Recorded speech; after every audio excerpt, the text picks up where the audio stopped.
Cheers, queers. What's on the big gay agenda today, Theora? Today, we are here to do a scene-by-scene breakdown of the second half of episode 9 of Pluto, the series. Woo! We have made it to, the final, quarter of the show.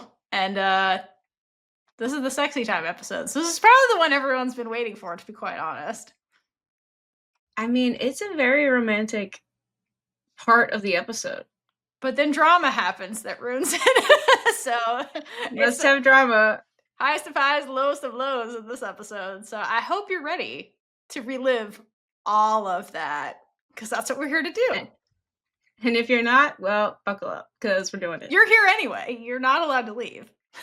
we're all in this together. Okay, so That's not how it goes. Anyway, I said that's not how it goes. It doesn't matter. That's what I'm saying. All right, so before we get started, let's do our corrections and clownery segment. There isn't much. First and foremost, we have one comment from YouTube from the Slayer King 666, who says, "Now that you bring it up, my fan fiction is..." Oh yeah, so we asked about and I fan fiction. So Slayer King says, "My fan fiction is and I ruling Thailand, being the mastermind and I being the enforcer. And let's not forget May being their high-priced lawyer that always wins. It gets them off any charges." So they're like the mafia, I guess. And if you want a really deep dive, Officer Hottie being their inside woman in the police department, I'd watch that show. The pairings, almost like AO3 tags. It's I and May, Officer Hottie and action / romance / thriller. Yes, give us that show. That show would be so fun. It would be. It would be amazing. I feel like Officer Hottie would not want to break the rules. Listen, I think could get her to break the rules. I'm just saying. She's a simp in relationships. So the minute that starts, she'd be like, it would be like a useless Disney princess. The reason why I've never had sapphic Disney princesses is because the princess meets the hot woman who's the villain and then the movie's over because she's like, whatever you want. Is it a crime? That would be Officer Hottie. She'd be like, "Oom's a mob boss. It's fine. Whatever. What are rules anyway?" Okay, and then last one is from White Cat 112, who answered. I don't know if you saw this, Kayla, but she answered they answered your call on Patreon to the spelling of pterodactyl and butchered it so much that spell check broke. Wouldn't help. So thanks, White Cat, for playing along. Thank you. You're the best. We love you. We appreciate it. Thank you for all those that play with our little challenges. It makes us happy. It does. And especially the narration of spell check did not help me here. Okay, so now we're going to jump into the second half of Pluto. And so this part of the episode starts right where we actually started the series, with I and May cuddled up on top of the van underneath the moon and the stars. And when this actual series started, we get the same shot of them on the van, but it's I reading her journal entries to May. So I assume that already happened. And now we're at a different part where I is done with that. And they're just kind of talking. But here they are underneath the moon and the stars, because you are the moon of my heart. Sorry, I couldn't help it. For anyone else who is traumatized by the theme song from Only You, you're welcome.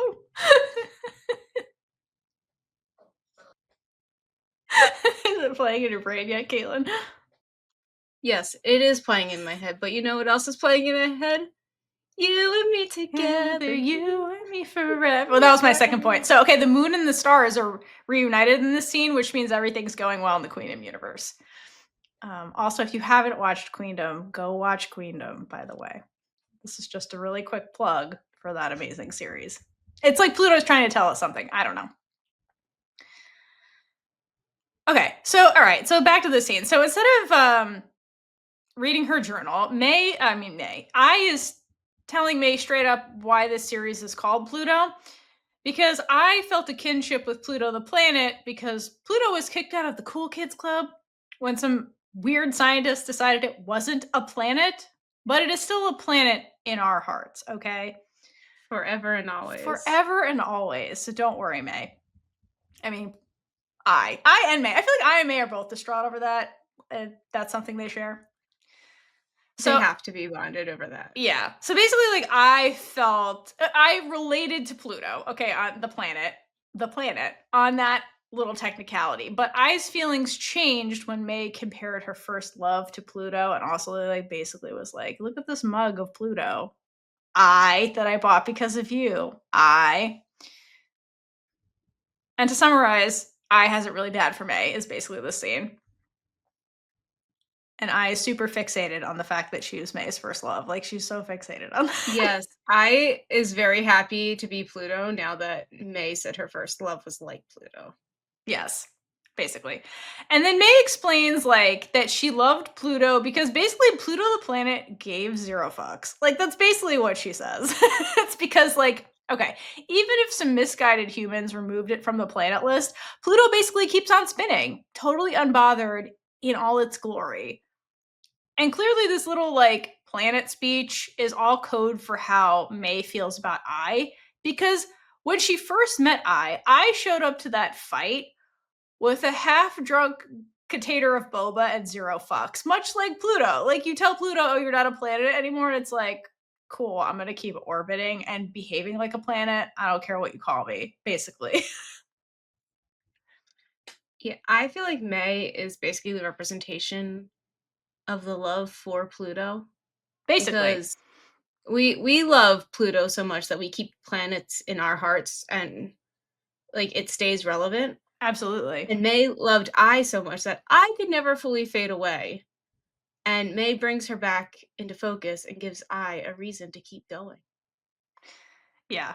Well, also it's like again, May like with the first time they met, May didn't have resilience really. Like that's the trait she learned from I and also the advice to like never give up and figure out your own way to fight. But it's that resilience of like you get knocked down, get back up again kind of thing. And that's like kind of what she's saying with Pluto. Like Pluto didn't let others dictate what it did. It just kept going and being itself, I guess. And that's what she admired about I. And I think that's the thing that really one of the things that stuck with me forever. And it's like why she fell in love with I, basically. And so that planet just became this like she's like, huh, well, there's actually beauty in this. It's not like we went on and on about the tragedy that is like the deep planeting of Pluto, but it's like there was resilience in that story, like you mentioned way back when we first started this, that like people were like rallying for this planet and all this kind of stuff. Like there's beauty in the story, you know, that it's not just a tragedy kind Mhm. of thing. And I think that's what also what May is kind of hinting at. Excuse me. Okay, so after this little heartfelt confession from May, I pulls away and then retrieves something from her pocket. And while she does, May can't help but watch I for real. Because May has like major hard eyes, especially when she realizes that I is about to give her a gift. And I love May's commitment to the bit because once I starts talking again, May transitions from watching I to pretending to be blind. You gotta love her That's a great commitment. You catch. know what I mean? The fact that she can like so quickly go back into blind mode is insane. It is insane. You're correct. This is insane. You're right. Insane is the Yeah, correct first of word. all, you should not be doing this. We'll No! get there. She should not be doing this. No one, you know what? Here's the deal. I love them, but nobody should be doing what they're doing in this scene because I is still cosplaying her sister. And then, like, May is pretending to be blind. They're both being deceitful, like, both of them. It's not just May. I is also being That's deceitful. true.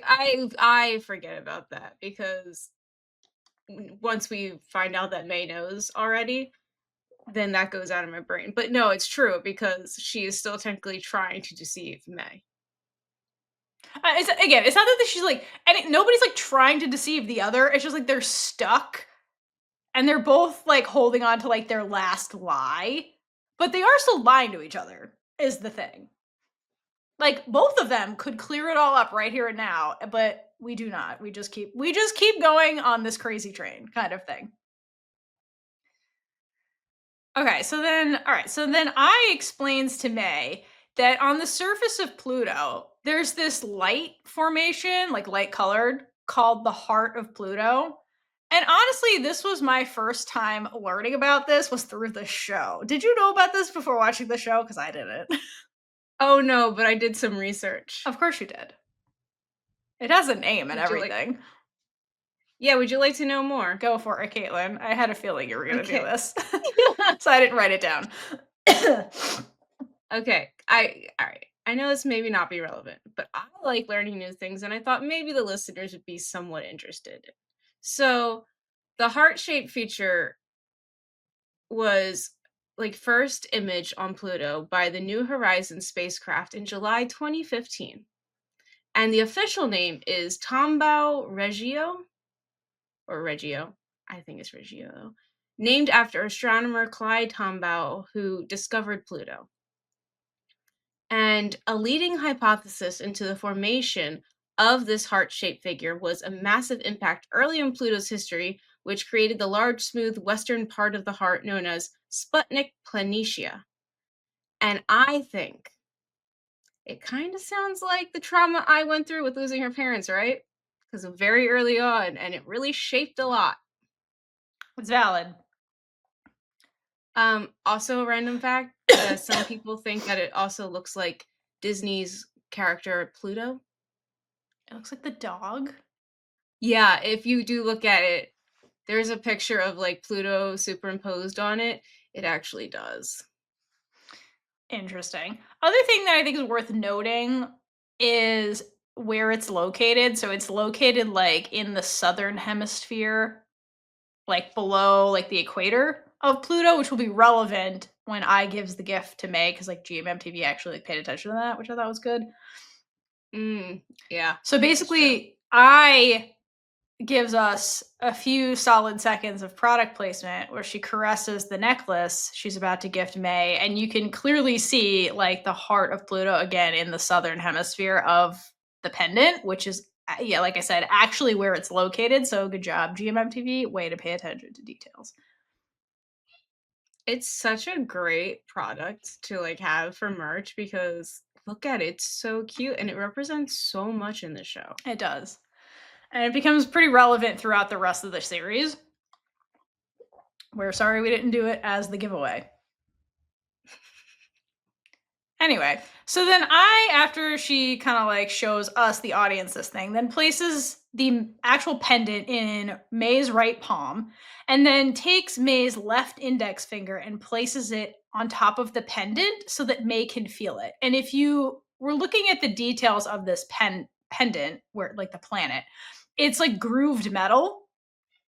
So I think that when she went, because like again, I never half-asses anything when it comes to loved ones. I think I was super particular when she purchased this thing because May is blind and therefore she would want May to be able to feel it. Because if it was a smooth surface, like how would May know the heart of Pluto is there? So I think she intentionally found something that's grooved so that May can feel the bumps and like trace the outline of the heart.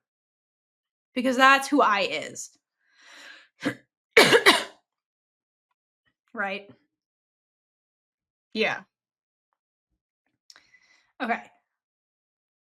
And then also, like, I think that once May in the scene starts smiling, and I think that when she actually traces the heart, that's when she's like, "Oh shit, damn, she went all out because that's what she does."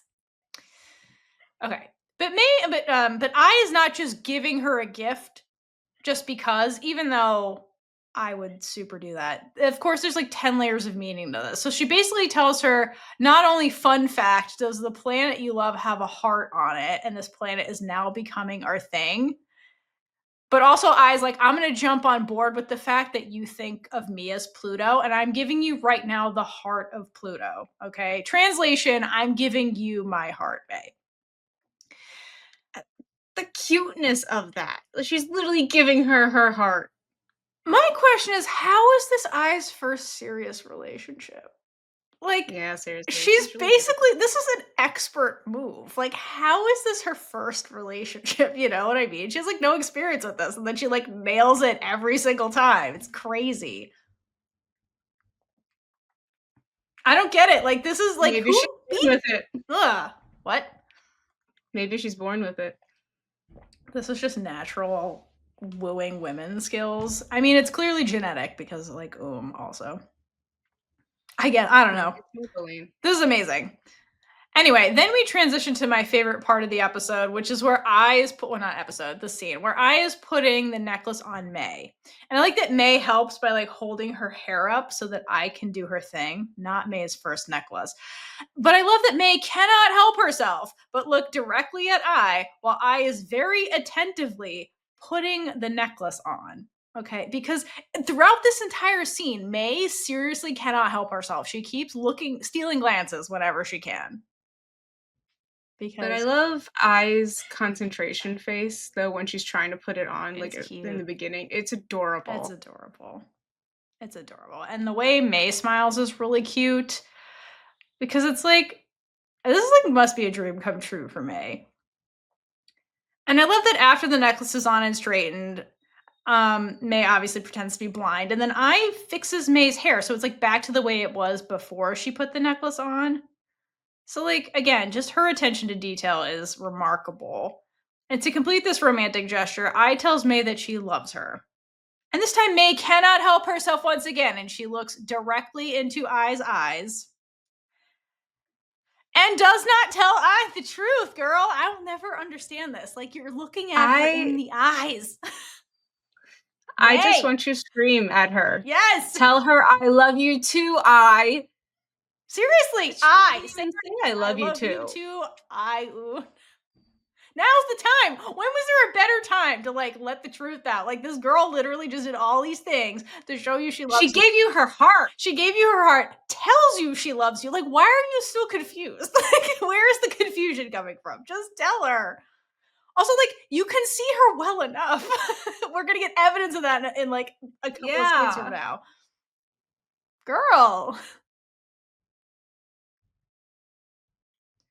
Anyway, then May not only stares I directly in the eyes, but she does this for a while. And naturally, I misses this because she's a terrible spy and just leans in to kiss May. And then they just like make out for a bit, which, like, good for them. They're idiots in love, and we love that for them. And it's honestly, Nice. this whole scene, it's very sweet and romantic the way I planned all of this. The stargazing, the Pluto necklace, the I love you, as if May forgot the way she feels. And the other thing I love about the scene, again, I think it's really quite revealing that May is losing her self control when it comes to pretending to be blind. Because we saw multiple times, excuse me, in this one scene where May essentially like would look at I stealing glances and then like literally stared her directly in the eyes while quote pretending to be blind.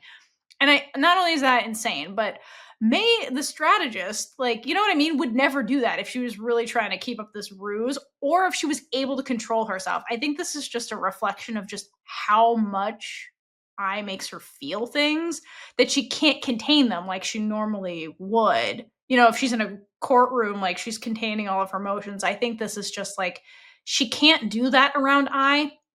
And I think that's a marker of just like how unique May's relationship with I is from May's point of view, is that like I causes her to kind of like lose that self-control a little bit, which like is true of relationships in certain situations where like your emotions are running so high like you can't contain them kind of thing. And I think that's also what's being demonstrated by all the times that May breaks quote character of being the blind girlfriend, you know what I mean?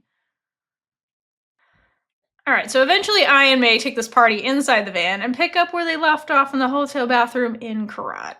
And this entire outing, including the van scene, is really about I showing May that she loves her in every possible way. And I think that's why their first intimate scene is really focused on like I taking care of May. And also presumably May can't see. And but if you watch like Ai's body language throughout this scene, it reads as like protective in a way, like the way that she hovers over May, the way she places her arms, it like creates like a safety bubble. And because in Ai's mind, May can't see, like so Ai does a lot of like non-verbal communicating with her body, I think, to make May feel safe. So I think that's an important highlight from the way this was choreographed.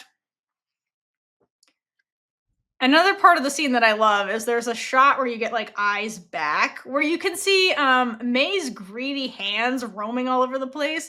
Because this is the equivalent of gay days at Disney for May. It's like, yay! I get to have as much magical fun as I want. And like, good for them, but also there's these huge lies still in between you guys that makes this weird. Could we talk about now about, like, how weird and actually wrong it is that May hasn't told I she can't see? It's also weird. Because Well, it's also weird and wrong that May presumably thinks she's having sex with So like, also not okay. that's true, that's true, that's Yes, true, that's true, yes. that's true. Uh But, huh. like It's wrong on yeah, both fronts. That's the thing. but, like, at least May knows that I can see. Like, May like, I's about to be in a very vulnerable position right now as well, and, like, she doesn't have all the facts. I get that this is, like, someone different for May. I get that. I get that that's wrong. It's so wrong. But I doesn't think that she can see her. Yeah. And presumably May thinks she's having sex with her long-term girlfriend right now. Like everything about this is so fucked. But you're right, like I doesn't know if she's being oogled. But even if she did, she'd be fine with that. That's where like that part is less weird, but it's still weird. It's much weirder if you're cosplaying another person during this. That's a like if May didn't know this was that's a huge break of trust. You know what I mean? It is. It definitely That's is. what I mean. Everybody's wrong in this scene, but like here we are. Okay, despite the obvious deception happening here, everything about this scene reads as Ioun, really. Okay, so like the music is really warm the entire scene. There's gold. The van is primarily bathed in golden light. It's all very well in line, I think, with I's headspace mostly, because she's the one that orchestrated all of this, right? And she's the one being like in the more of the active role during this situation. But also, I think like the warmth is also a reflection of May's feelings for which we definitely saw bursting out of her during the necklace scene. So like they're emotionally on the same page here. It's just like you still have the deception between them that makes it weird, but like emotionally they're very much on the same page, and I think that's what like the music, the lighting is supposed to be communicating to us, but also I'm like, these bitches are lying to each other. We just can't get past that fact. I cannot. Okay. Other thing I appreciate during this scene is especially these two actors. They have good trust when it comes to their intimate scenes. Particularly I like that they allow the other partner to like play with their hair. Because that's a real life thing. Like, playing with people's hair is a thing. And often in TV and movies, actors either aren't comfortable with that, like people touching their head or things like that, or production is like, don't fuck up their hair because we have to do multiple takes of this. So I do like that the actors in Pluto were given the freedom to do that because it makes their intimacy feel more realistic from like the way you kind of like move in real life kind of thing. Also, during this particular scene, I did like they did a lot of what I always refer to as the red, white, and royal blue movie tight shots to communicate the story. So basically, like it's like they did a lot of like tight shots of body parts and them like moving and stuff because I think that does a good job of narratively telling you what's going on in an action sequence kind of way without making the scene gratuitous. And it really also works to highlight the emotional connection that's happening with the two of them, which I think is probably the most important thing because, again, there's still the deception between them, but emotionally they are on the same page in this scene. I think that style of shot during these scenes communicates that extremely well, personally. I mean, that's a great point because they do have to figure out how to communicate the fact that the deception's not fully there. It's there, but like they're emotionally or like no, it's just all emotions, no thoughts kind of thing. Also, I love, of course, that this is something that's going to come up in their other intimate scene later, but there's multiple shots where the Pluto necklace that May is wearing is very prominent in the frame. First of all, best product placement of all time. Okay. Like Lady and the Tramp noodle scenes, great. But like Pluto necklace was there during this scene. So, like, that's the best product placement you could possibly have. Get a girlfriend with this necklace kind of thing. But also, like, the necklace, more importantly, again, like I said, it's a symbol of their deep emotional connection. Particularly, like, I is like, I'm giving you my heart, even though there's deception between us. So I appreciate the detail of adding it here during their physical intimacy scene because it's like a symbol of their emotional intimacy. Again, I think they're really trying to highlight that during their scene. Mhm. Okay, and so Uh, then we fade away from I and hold May, up. like, from the outside of the van, and eventually they're, like, kinda passionately getting it on in front of Pluto candles because we must have product placement. We Yes, must. I made sure that she didn't leave the candles behind, cause I just don't think they're because lit. Are they lit? they they were lit, Damn they were it, lit. in the van? They are in just because they are in a very small space, it was not gonna stop her. Like, after all, she does not mind starting a fire here or She there. doesn't. Arson is on her resume. Those are facts. I doesn't mind a little arson. She's been a little arsonist since she was a child. That's so She's funny. been training for this moment. How fucked would it be if they burnt down the van? I Oh, just no, paid for hold this on. thing. Yeah, see, they're lit. Damn, you're right. They are lit. Shit, I didn't It realize is that. lit in there. It's lit in there because I didn't notice that because like a lot of there's like fake like electric candles all over the place. Yeah.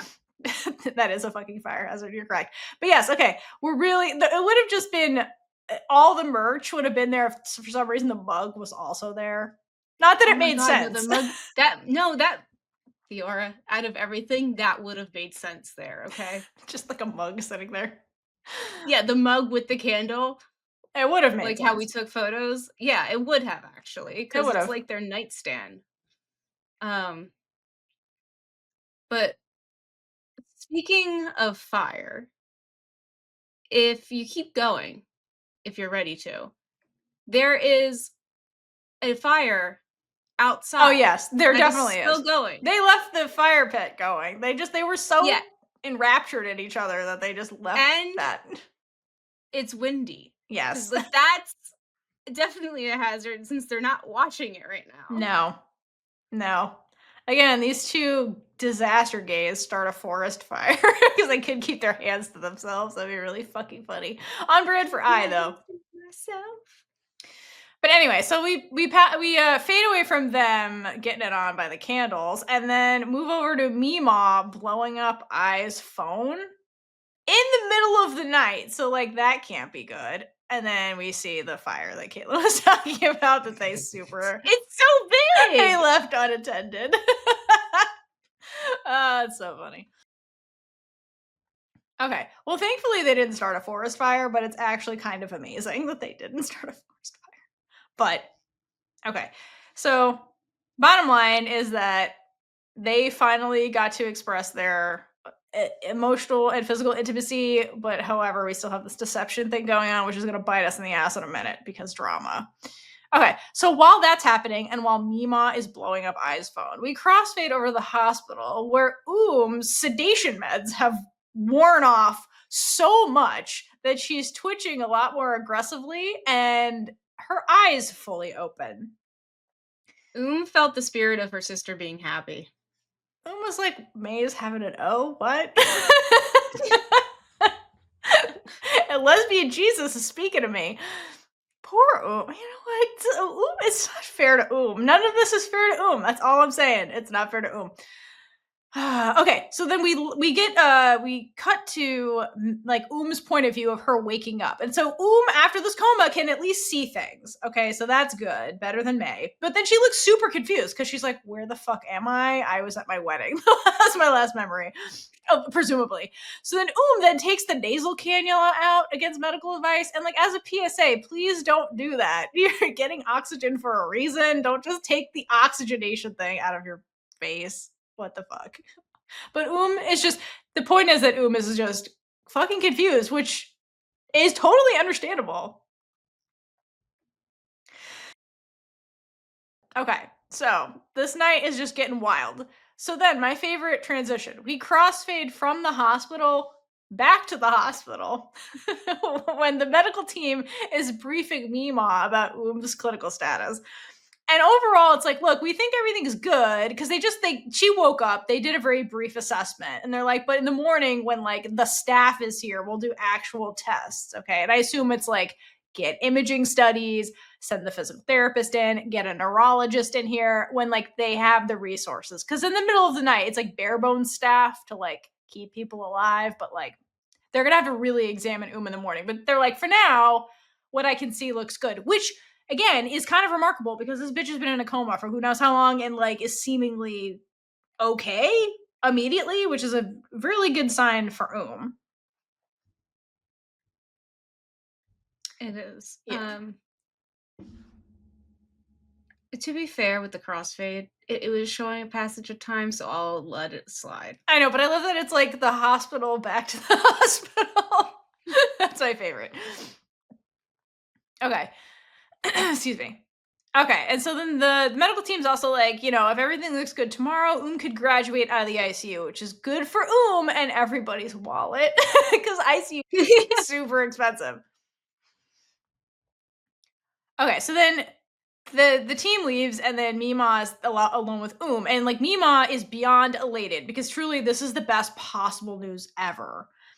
And so she's expressing all of her joy to but is so confused about where she is and what the fuck is going on because yeah, this is fucking confusing. She just woke up and she's in a strange place. Like, this is confusing, right? Totally understandable.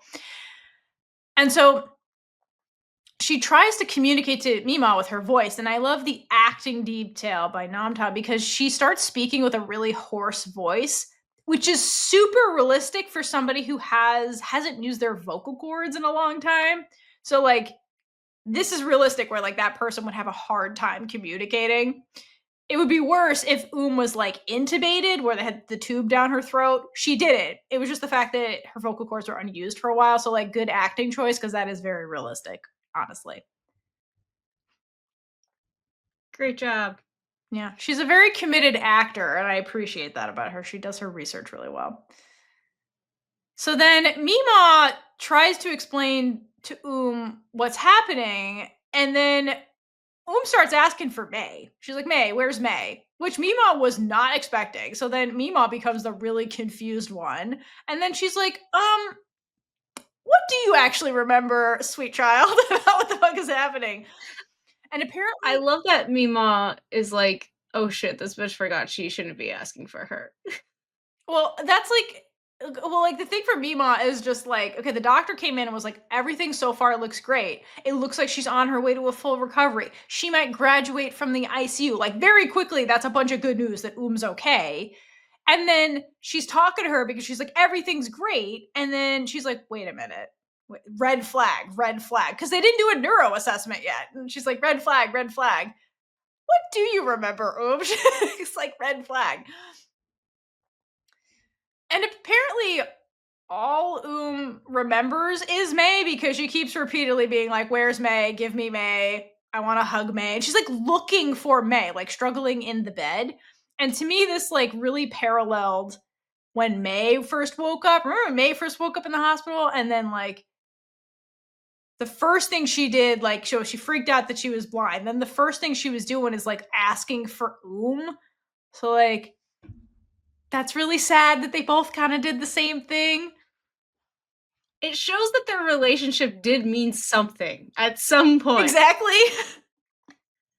We may not understand it. No. They may not know what it was, but it did mean something to them. It did, because they're calling out for each other when they both wake up in hospitals. Okay, so to answer question of where is May, we then It's poetry. We find May, who is waking up post-coitus with twin sister, which is a scenario only Chow Ploy could draft. So then we pan inside the van and get a good look at how extra I is. Like, we thought the outside of the van was extra because it is, but so is the inside of the van. Okay, like remember, I was like, this thing was in the shop, right? For like who knows how long. So like I assume I didn't just put all the shit in the van and then I was like, Kusu will fix this. I assume she got the van and then threw all the shit in the van. So what is in the van? She's got like plushies, like a neck pillow in case you're uncomfortable. She has books. Like, is that like in case May wanted to read before she went to sleep? Like, she put The all these books things seem in the like van. overkill for one night, They're there for one night. but it's the aesthetic, Theora. I don't think it's the aesthetic. I think she was bringing things she thought May would want or might need. Cause that's who she is. Like she's like May likes reading stories. I'll bring all the books that were in her room. She's like, I'm just gonna bring them. I'll bring candles that are scented. That helps her move around. That's why the Pluto candles are there. And product placement. There's plants in the van. Like she did so many things, like to make this like comfortable. It's just her attention to detail is just astounding, honestly.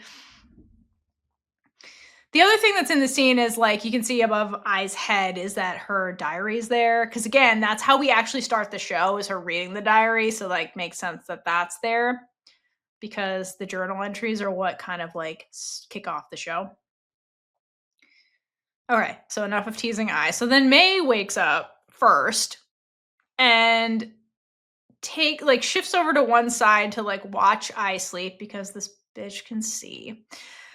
And then the director gives us a view from May so we can see exactly what she sees. And Ai is mostly visible. Yeah, she's a little blurry. Yeah, there's a little darkness around the edges, but May can mostly make out Ai's face.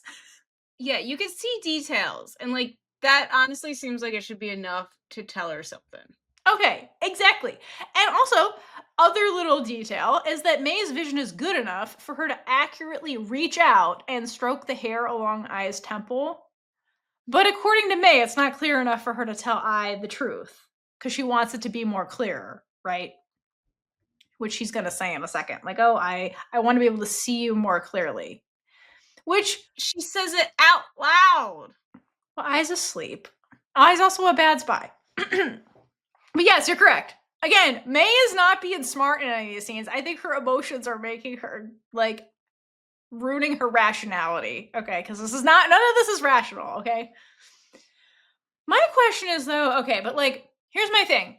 We really don't know May what's going to go on with May's vision recovery, right? May never knew like when it was going to come back, if it was going to come back. What if this was the best her vision ever got? Like, what if this is it? What if this is the best it ever got? Would May ever get to a point where she's like, I just need to tell her? Or does she like drag this out in perpetuity and is like, it's gotta be clear. It's gotta be crystal clear. You know what I mean? Like, what if this was the best it ever got? Then what? What does Most May these do? bitches would just keep making something. Oh, until this happens. Until this happens. They gotta be forced into it. Right. So you think May would just keep that as an excuse to not tell the truth until Maybe. tells I the mean, truth maybe first? like eventually it's gonna get to the point where like, well, it's been so long now. Right. That's my point. Like, would she So just I feel like that would end up being the excuse. Like it's just gonna keep being an excuse. okay? A question for the audience at home: if this was the best May's vision ever got, how long before May's like, enough, I need to tell her? Like, what's her waiting period to be like, I guess this is as good as it's ever gonna get. I need to tell her the truth. Or is the answer to what Caitlin says? Never. She just keeps going. She just is like, no, it's not. I'm committed to this promise I made myself. Well, it's also like if 2 years go by, she's like, well, it's been 2 years. Like if I tell her now, like I'm lying for those 2 years. Yes, I know. It looks really bad. The So I may whole as thing well looks just keep bad. going. Yeah, no, I don't that's what I know. mean. Like, what's her end game to be like? Yeah, it's a long fucking time to be like, no, I'm just gonna wait a little bit longer until it gets better. I'm just curious what you guys think. How long was May gonna wait this out? There's no right answer. There's only fan fiction. I think I would have personally. I think I would have come clean with the truth before May if that was the case because I's getting real close to it. Okay, so back to the scene. So May playing with Ai's hair eventually rouses Ai into consciousness. And then May has to go back to being, blind. And, and then Ai's like, oh, You're up early. That's weird.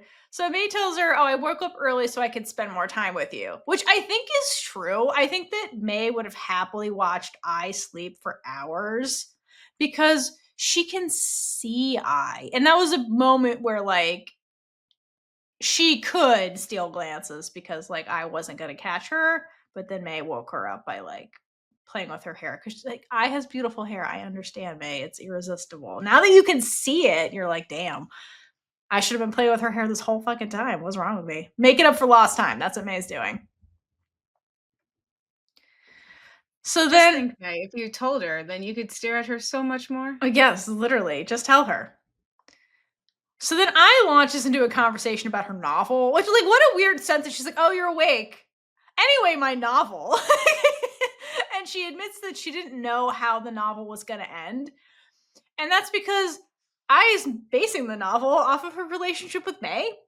And it's been quite an unpredictable ride. So like this is 100% understandable to be like, I don't know how this is going to end.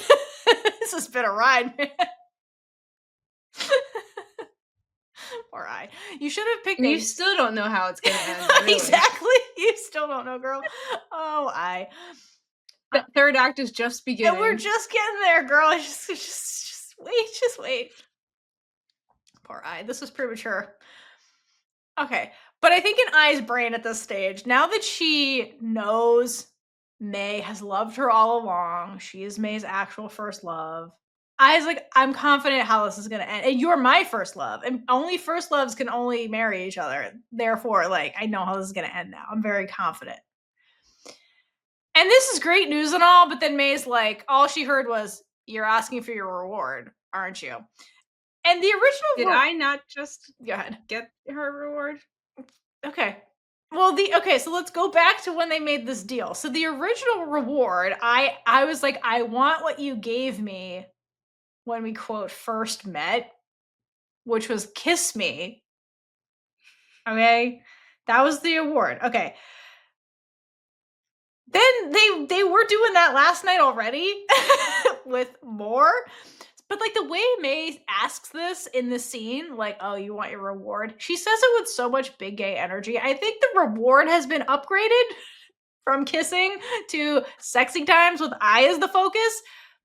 That's my impression because at some point the reward shifts to that. And it's never spoken, but I think like May in her brain's like, let's change the rules because we've come so far in our physical relationship. I think that's what happens, even though it's unspoken,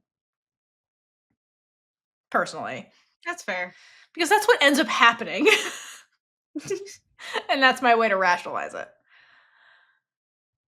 So then I matches May's freak with a yes, I want the reward. Trust me.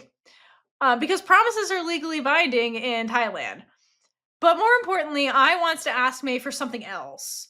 Something she's being real cryptic about when May starts to push her on it.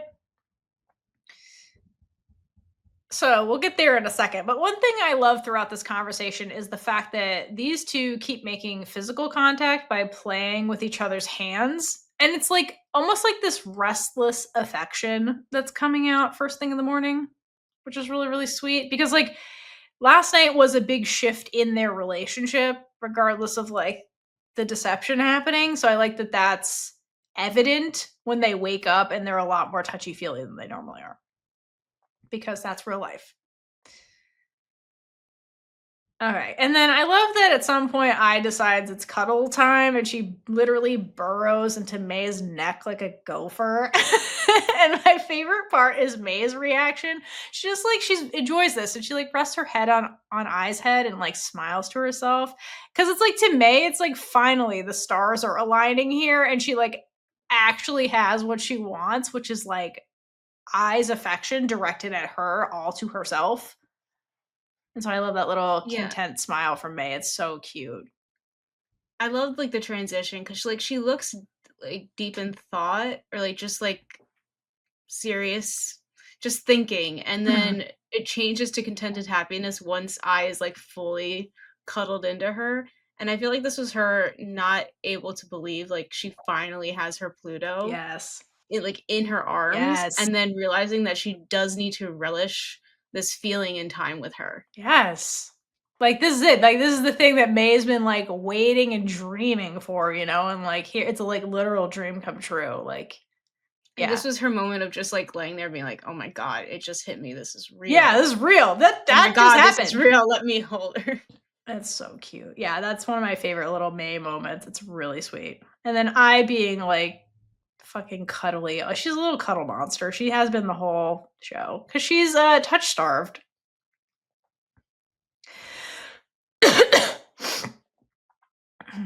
Okay, so after cuddle time ends, these two get out of the van, and presumably May goes off in the woods to take care of business, while I finally checks her cell phone to only discover 10 missed calls from Meemaw, which, yikes. So I immediately calls and is like, what the fuck's happening? And learns that is finally awake. And at first, I is super happy because, like, what a relief that is gonna make it out of the hospital. But then Ai's quick happiness is quickly squashed when Mima reveals that has amnesia and conveniently can't remember anything beyond her relationship with May, including Paul. And just to But rub salt in the wound, Mima mentions that, oh yeah, by the way, keeps asking for her girlfriend May. And, like, I don't think Mima is, like, trying to be malicious here. I think that Mima is in a really weird position right now where she, like, wants what's best for and I. And unfortunately, May keeps getting in the middle of her granddaughter's happiness over and over and over again. And, like, here it is again.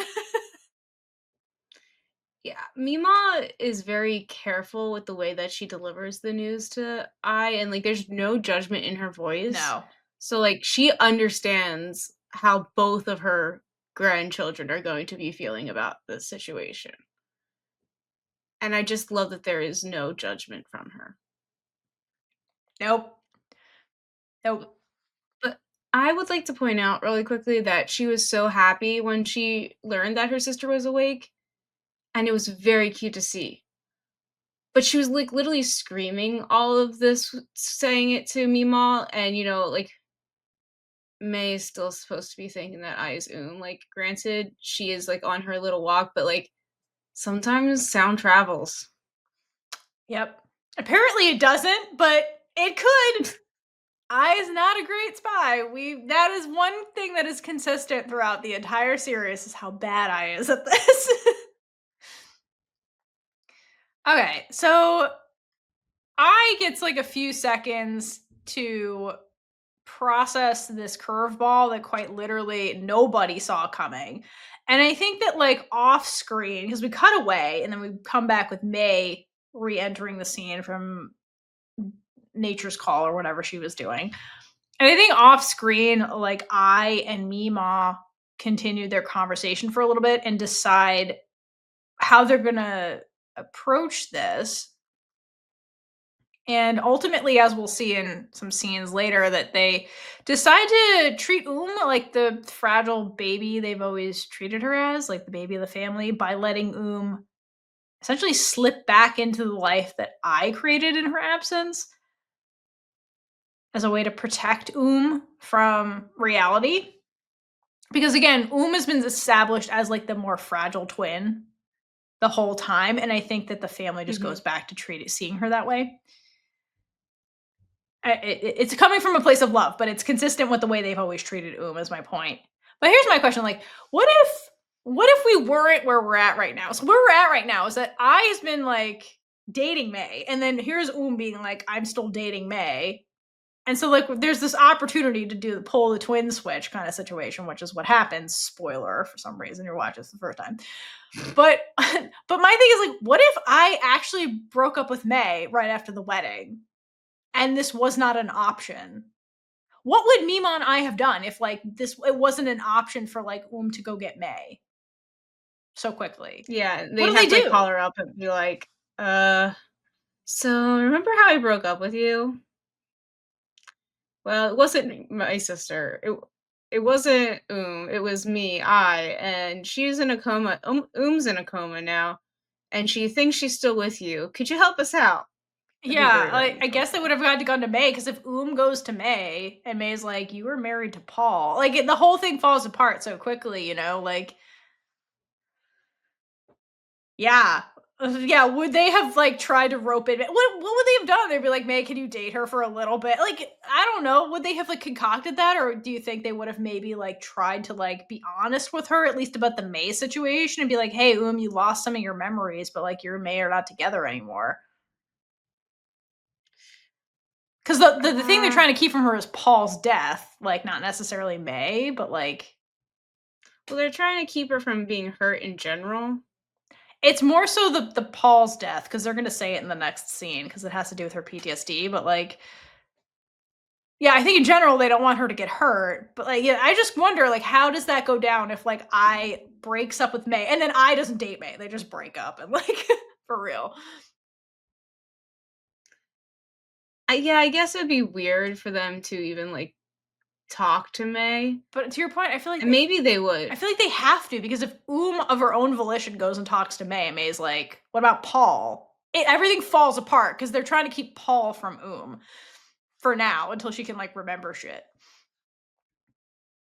I feel like they would, like, try to contact her just so, like, she could visit her or something, but I don't think that they would go as far as, like, asking her, because that's really weird to ask somebody when you don't really know them, like, "Hey, can you pretend to date this your ex-girlfriend who had her sister break up with you the day of her wedding?" Yeah, I don't think they would do that, but I think they would contact May and be like, "Please don't tell her about Paul." Like, do not bring up Paul because, like, here's the deal. Ton already knows the situation because he's been stalking medical chart forever, and he has, like, alerts on her case for some reason, even though he's not her doctor, and that's a HIPAA violation, but whatever.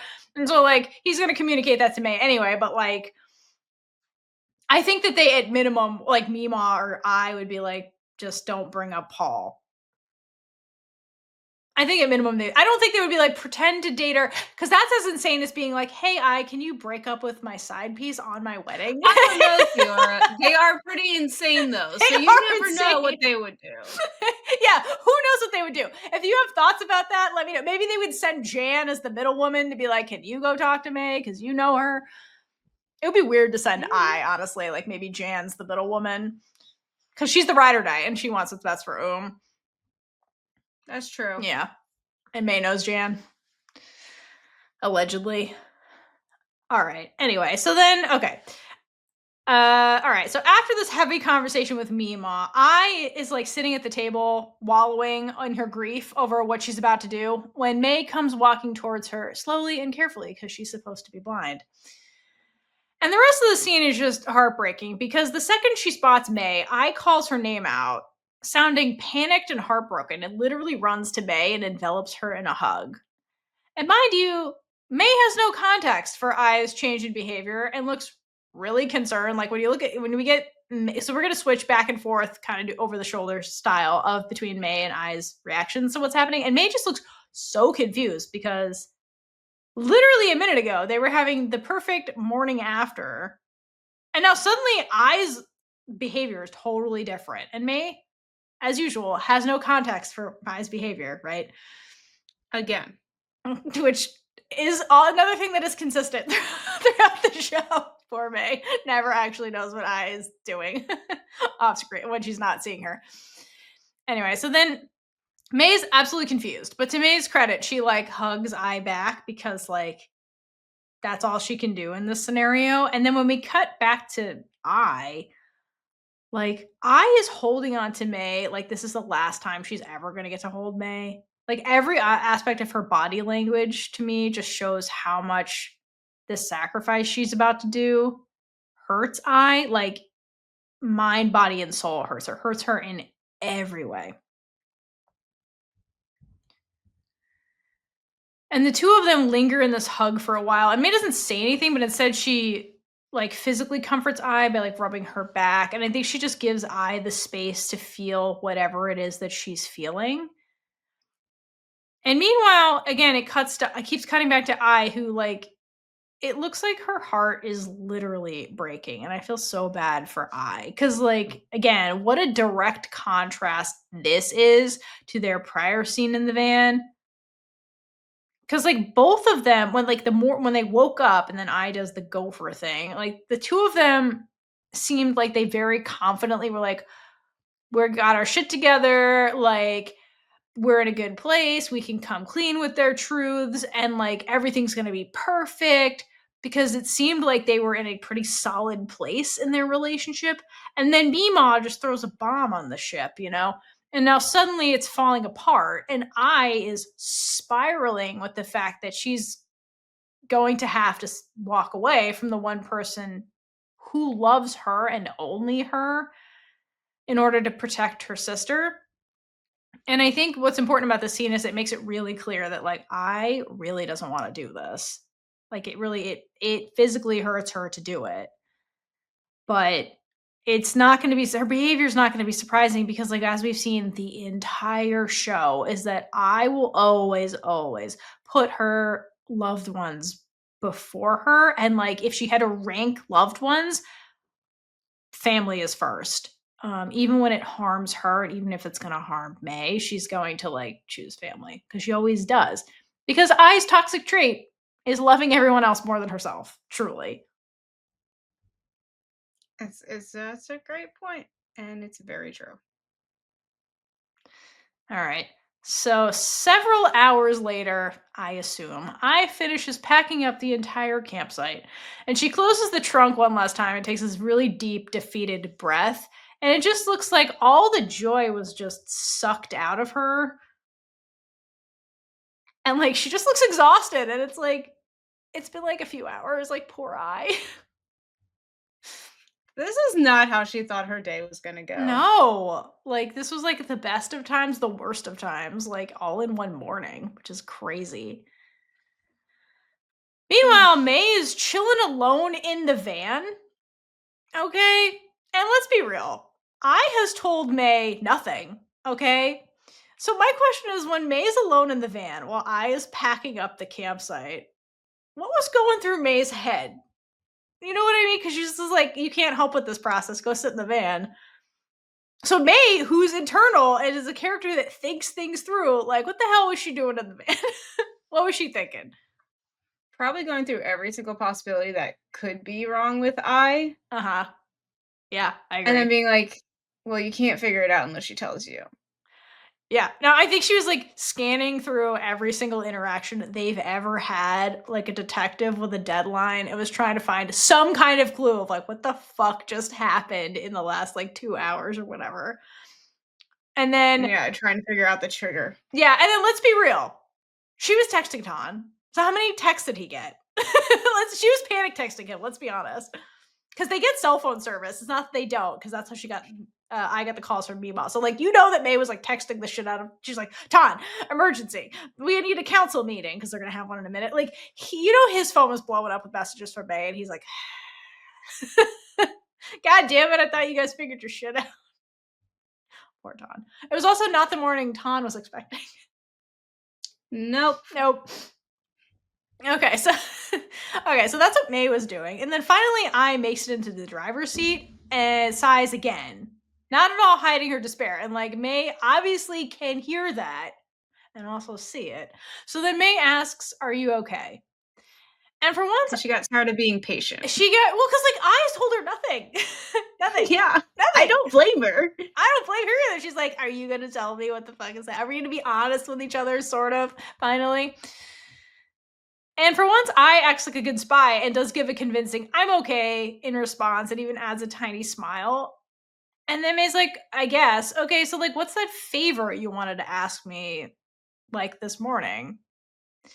And then I takes a while to answer. And she looks super hurt before she replies, "Sorry, May. It's gonna have to wait a little bit longer." And now we never get confirmation of what this request from I was going to be, because drama ensued. Their bomb got thrown on the ship, right? But what do you think I's request was going to be? Like, what was she going to ask May for this morning? I have no idea. Got absolutely no clue. Can we adopt a puppy? That's what you would ask. I think I think maybe what I was going to do is come clean about who she is and then ask that May like give her a chance, like date her as I and not because like it's I think it's something personal about her and May's relationship because the fact that comes into the picture, I is suddenly like it's gonna have to wait. Like wait. Not that I can't ask you anymore, to wait. Because I think that I is hoping that amnesia is temporary and that eventually gonna remember she broke up with May and asked her to break up with May and all that stuff, and then I will get her dream life with May. Because like I think that would make sense narratively. And also, I choose to think that because that would mean I isn't feeling completely hopeless right now. She's got a little bit of hope, even though she looks hopeless in this scene and like the saddest puppy ever. Ugh. I that would be a great that's a great theory, first of all.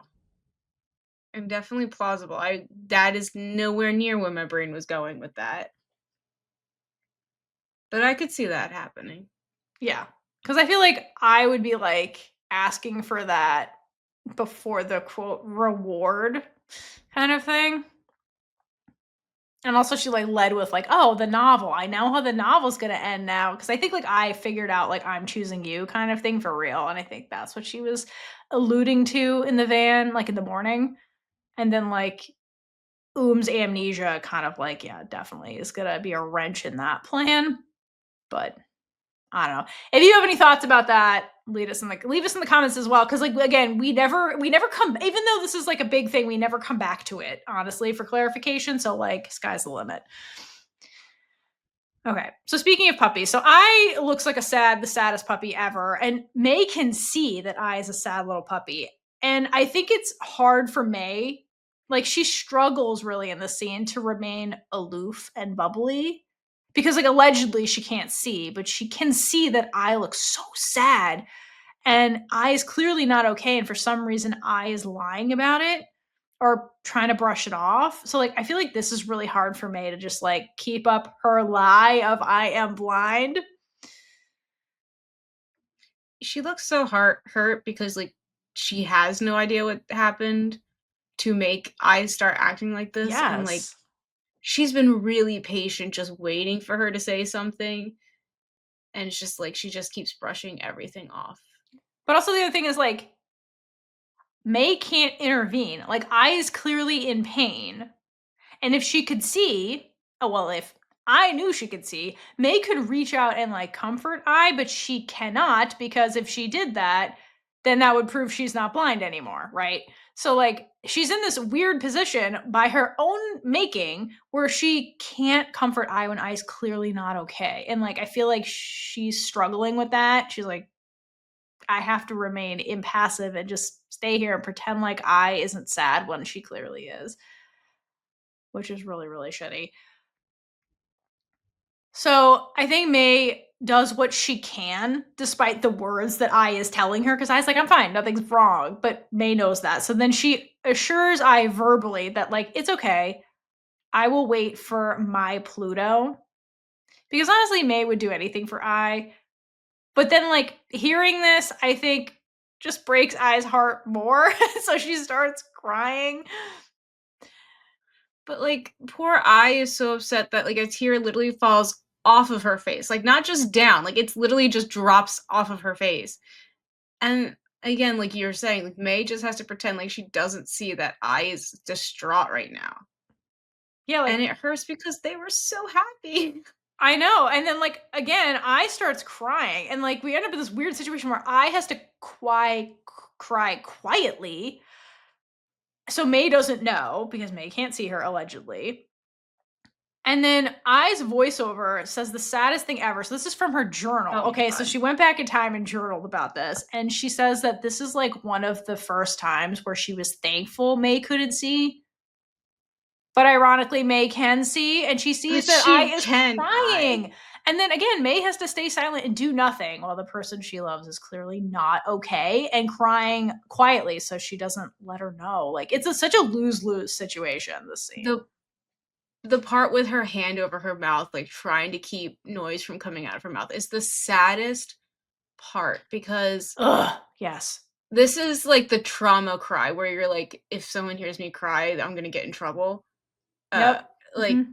oh god, Oh, yeah, no. I just I does it again this whole later, and situation it's sucks. worse. I does it again later, the quiet crying, ugh, where she's, like, aggressively crying and has to, like, be quiet.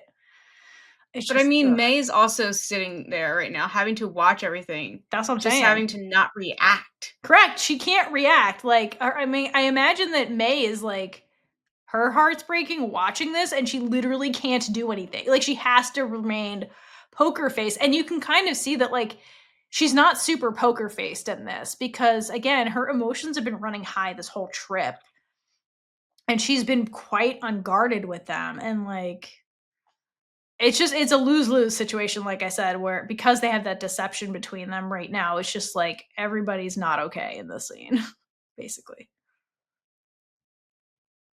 The story of Pluto. It's literally Everyone's not okay. nobody is okay. But the people who are okay, no, that was a terrible segue. Anyway, Wait, I have we're gonna to take yeah. Oh, yeah. never mind. No, you go, you go. Okay, we're gonna take a break real quick to give some shout outs to our Chaos Crew on Patreon. Woo! Our Chaos Crew members on the Woo! Big A Ride or Die tier and above are A Mix Monzone underscore multi, Ariel W, Danny, Erica LC, Jasmine O, Jill L, Cassie M, Leona, Michelle G, Monet F, Moving Forward Leading, Nancy D, Natalia, Pooja S, and Worjipachin. Woo! Woo! And our featured Big A supporters for this episode are Kim P, Ashley H, and Jessica B. Thank Thank you so much you. for all of your support. We truly, truly, truly appreciate it. And thank you to everyone who's watching and listening to this episode, because just by doing that, you are supporting us. Yes. And if you would love to see here are these episodes ad free. We know ads can get annoying. They're the way that we can keep doing this though. So that's why they're there. But if you join the Patreon, you get ad free episodes. You can watch us react to Pluto. You get so much content. There's so much content going out every week. It's ridiculous, actually. But it's a fun time. But if you can't join Patreon, that's totally fine. Make sure you come join our Discord where you can talk to us and other queer media lovers and find your people because they're there. And that's what the community's for, to go shout about everything you love. Yeah, if you're also enthusiastically waiting for girl roles, go to our Discord. The link is in below in the show description. Because there will be many screamings happening in there. So yeah, make some friends. There's a lot of cool people in there just making friends, talking about Thai girl Mhm. loves. Just get in there, make some friends. Okay, so we pick up in the next part where I goes to visit in the hospital. And I seems very cautious going in there because she really does not know what to expect. Yeah. But luckily, Meemaw stands up to guide I, and she fills her in on everything. So Meemaw tells I that everything's fine now, but just regained consciousness and needs to rest. And this is when wakes up again and calls out for I. So I goes to her and immediately puts her hand on head. And this is like a loving touch from I, because although is about to throw a wrench into Ai's life, we can see here that she is just truly worried for her sister. And we have talked about how much she loves her. Yes. And I ask how is. And responds by asking I, don't you hate me? This is honestly though, this is so freaking sad. Okay, because she's like, yeah, do you hate me? Because like this was remember, like has amnesia and like mentally is like month back, right, in time. So like this question to me is like a reflection of headspace before she found out the truth about who May is in love with, right? Where that threw a wrench in everything. So like thought her sister, her big sister, hated her. And it's which is sad on its own. And like we've seen that they've had a roller coaster relationship since the funeral of their parents and like those fucking adults that ruined everything. And I feel like this question that is asking I is something she's wanted to ask I for a long time, because I think the fact that I might hate her is something that's bothered for a while.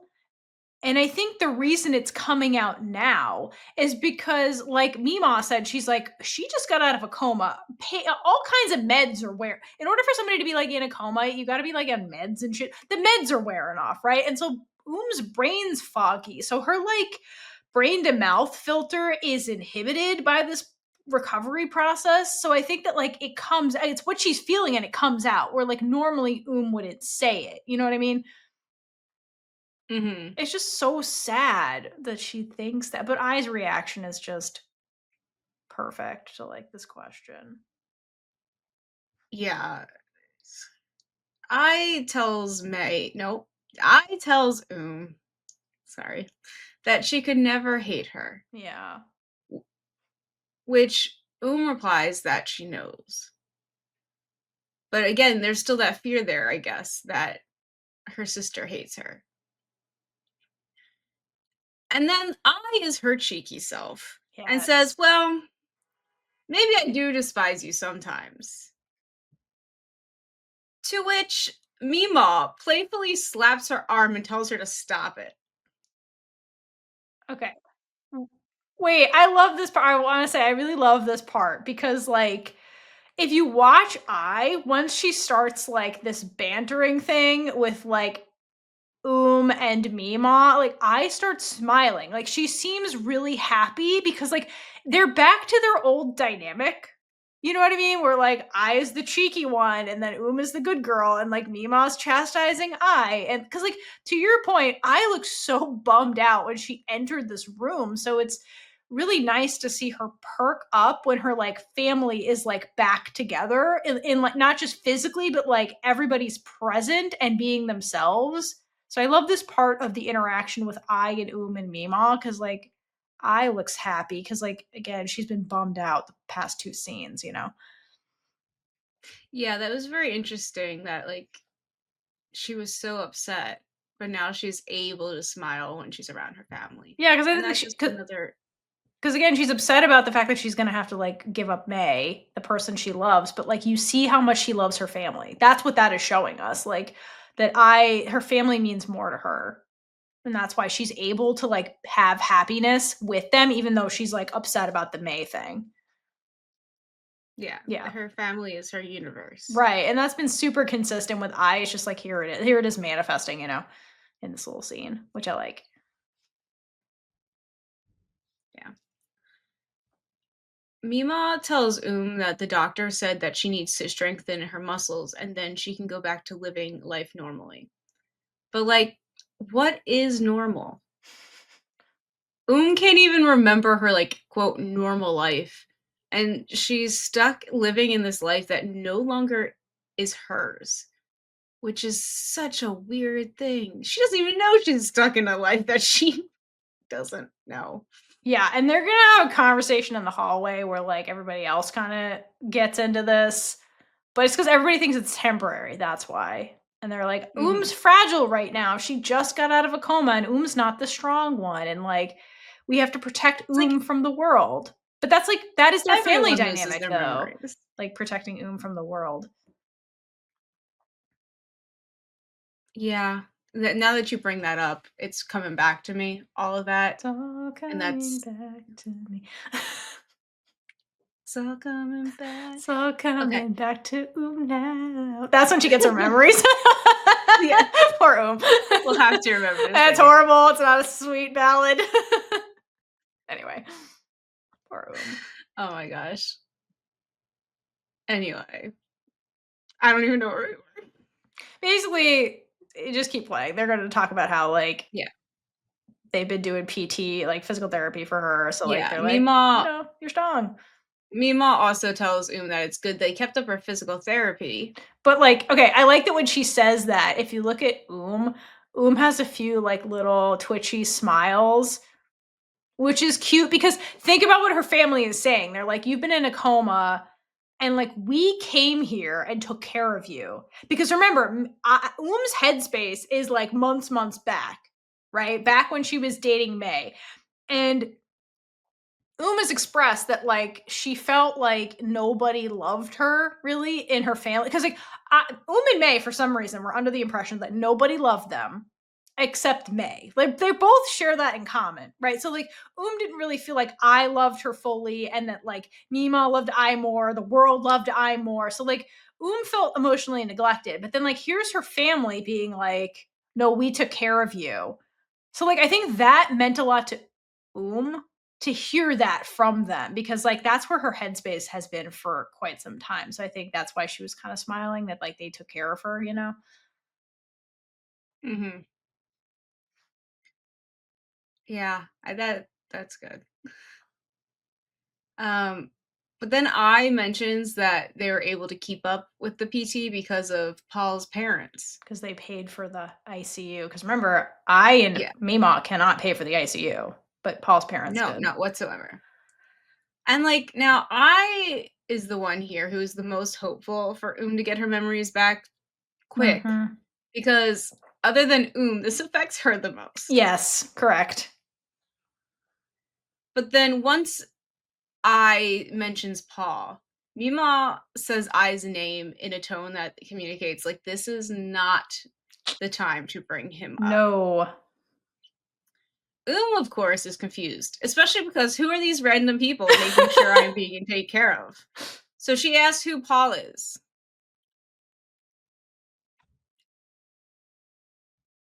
And I's And basically like like, don't worry about it. the look Mima gives I is like, look at what you've done. Look what you made So me do. I tries to play it off by laughing and saying it's nothing and she should recover fast. She's like, don't worry about it. I And just say things.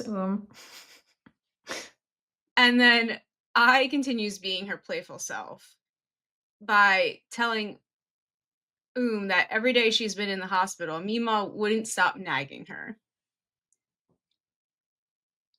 And to which Mima, like again, it's like you said, it's their normal banter. Mima pushes I again, and it's just like it's just so playful, and it's them, and it's that is the normal that knows, Yeah, for sure. or at least I knows. But is here to squash all of I's playfulness unknowingly by saying that she wants to get better so she can see May. Okay, wait a minute. But here's my thing though. Okay, so this is another sign of inhibition, like the fact that her brain to mouth filter is all fucked up because I doesn't know about May. Oh yeah, I, that's my next and point. like has Yeah. never brought up May to I before. So like I think that's just a sign of how like inhibited is right now. Like she's not functioning at full neuro capacity because like she's also saying shit she would normally never say in front of her family. It's like she's Yeah, drunk, like she's just saying stuff, and I was like, "Oh, what? This is how you're I'm gonna tell glad her about your that girlfriend?" yeah, I know, right? Yeah, I'm glad that Amnesia at least doesn't mind telling I about May. yeah. Again, why does she not know to begin with? I Lose think track. because well, the reason I doesn't know is because we get a scene later when we get all of the point of view stuff where is with May and she brings up her sister I, and then she's Mhm. like, "No, I don't want you to meet her because everybody that meets I falls in love with I." That's why she never brought her to May. Look at her. They have the same face, Caitlin, but it's I because know, like but it's the way she no, acts. I know it's her personality is great, but like it's because just like I like felt like they both of them feel like they've never had anybody just love them and nobody else, and so like felt like Mhm. she had that with May, and then she's like, I don't want this, I don't want to lose it, so I'm just going to keep this to myself as long as I possibly can. When she told Mima, I have no idea, but like that's why she kept the relationship from I specifically. So we do get confirmation from exactly why she. So again, that's what I'm saying. This is the fact that she's bringing up May to I shows you that is not in her right headspace right now, and like because normally she would never do that. So like is not okay in this hospital scene. Like she's not fully with it. Like she's groggy and Um's not okay in general, no, she's but not just okay in general, especially but like here. her defense mechanisms are not up right now is the thing. Like she's just very Mhm. vulnerable in the scene as she's recovering, and like mentally doesn't have the brain to mouth filter she would normally have. Like it's very evident, particularly this part. Yes. No, definitely with bringing up May. Because like Mima Do I? knew, but I does not Yeah.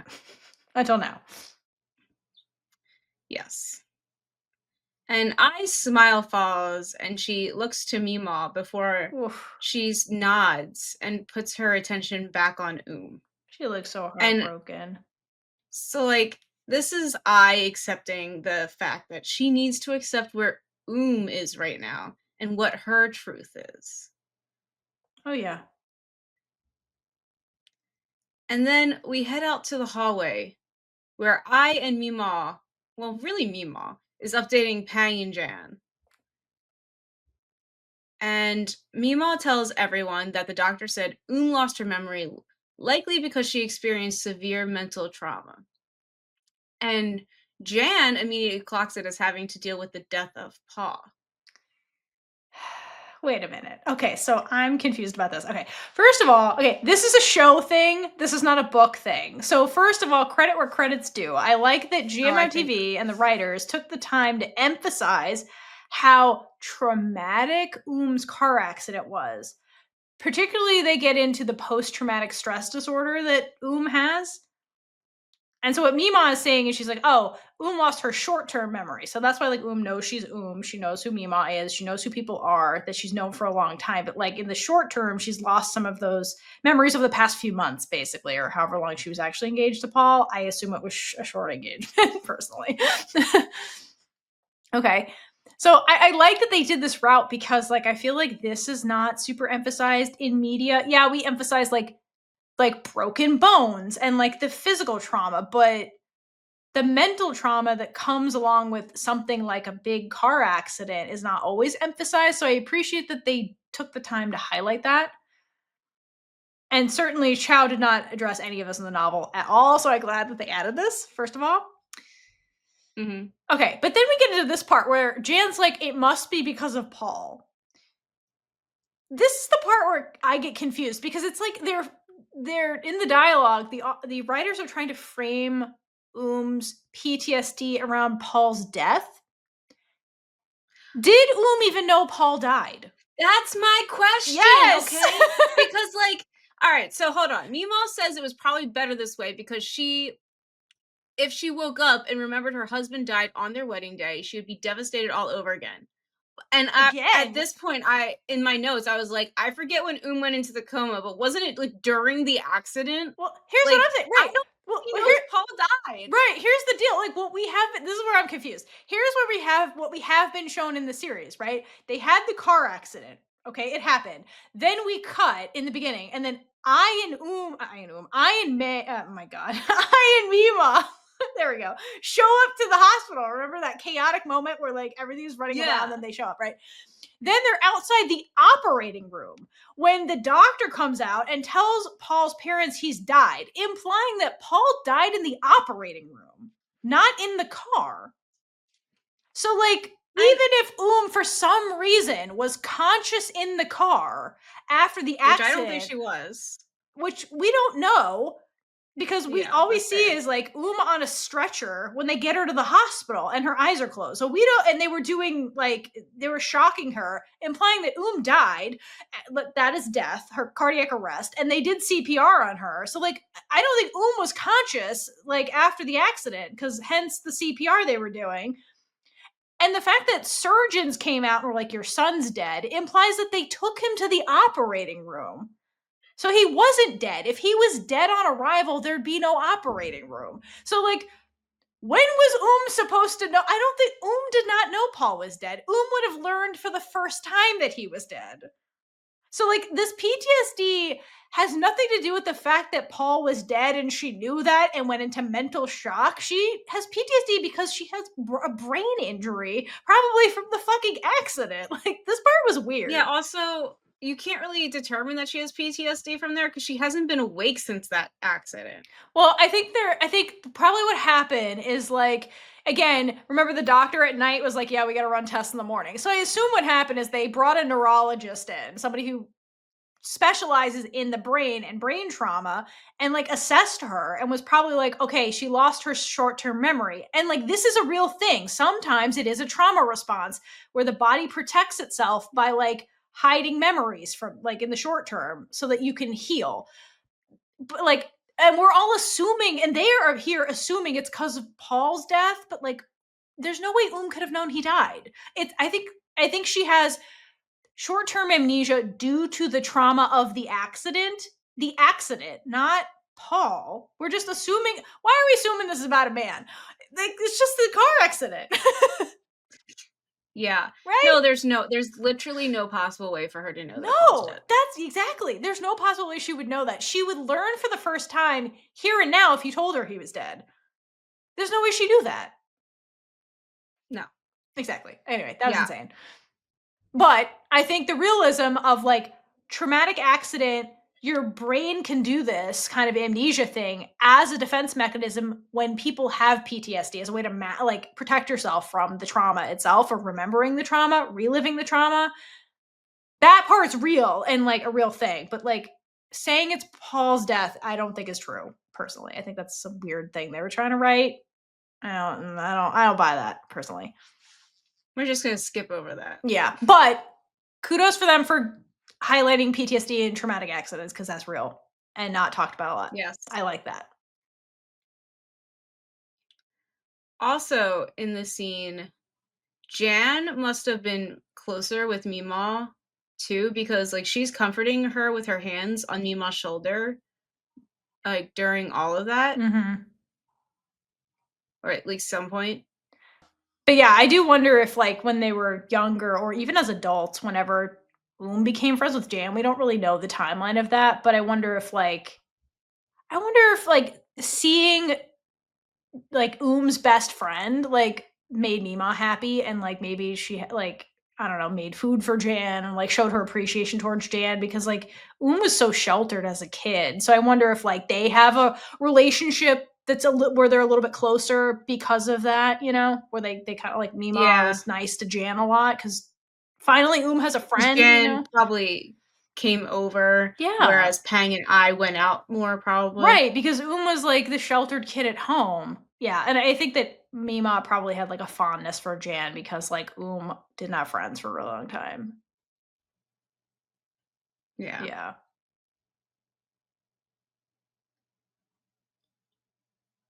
Yeah, so she's comfortable enough to put her hands on Mima's shoulders, and Mima continues to say that she can't bear to see suffer like that again.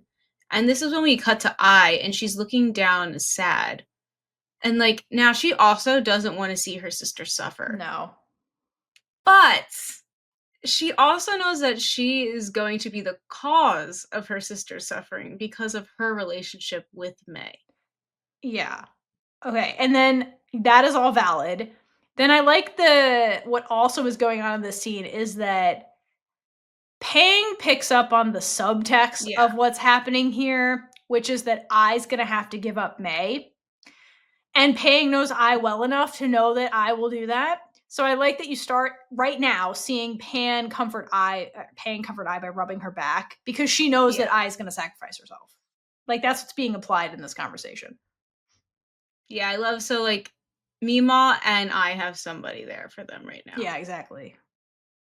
People who seem to know them fairly well, Like Jan seems to know Yeah. Mima pretty well, and obviously Pang reads I immediately. She's like, "Oh God, this is gonna kill her. This is gonna break her heart." Ugh.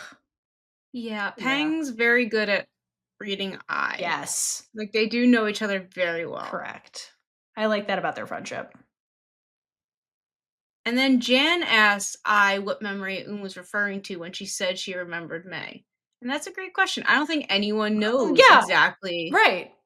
We don't know how far back, and they were together for years. Who knows how far back in the relationship is mentally? You know what I mean? It could be years. Who knows? Yeah, also like how did they figure out she doesn't remember Paul? Did they bring up Paul's name and then she was like Well, I confused? think Well, yeah, she just said it a minute ago because May. Well, I think it was before that that they knew that she didn't Well, remember because Paul. Mima's like, "Why are you asking for May?" Because the last time talked about May was after, like, the breakup thing where she was like, "She doesn't love me," and this and that, and was like so here she is being like, "May, I need May, I wanna see May." That's where Mima's like, "Something's going on." So I assume off screen, the neurologist came in the Mhm. morning and was doing an assessment and then figured out she lost her short-term memory, and, like, that then Mima probably put it together and was like, maybe they asked her questions like who you like who is May, and maybe she told them, and then that's when Mia was like, oh shit, she still thinks she's dating May. It was probably during that assessment. I don't know what exact Yeah. questions neurologists ask, but they would have to kind of pinpoint like what does she remember, because they probably asked her what's the date.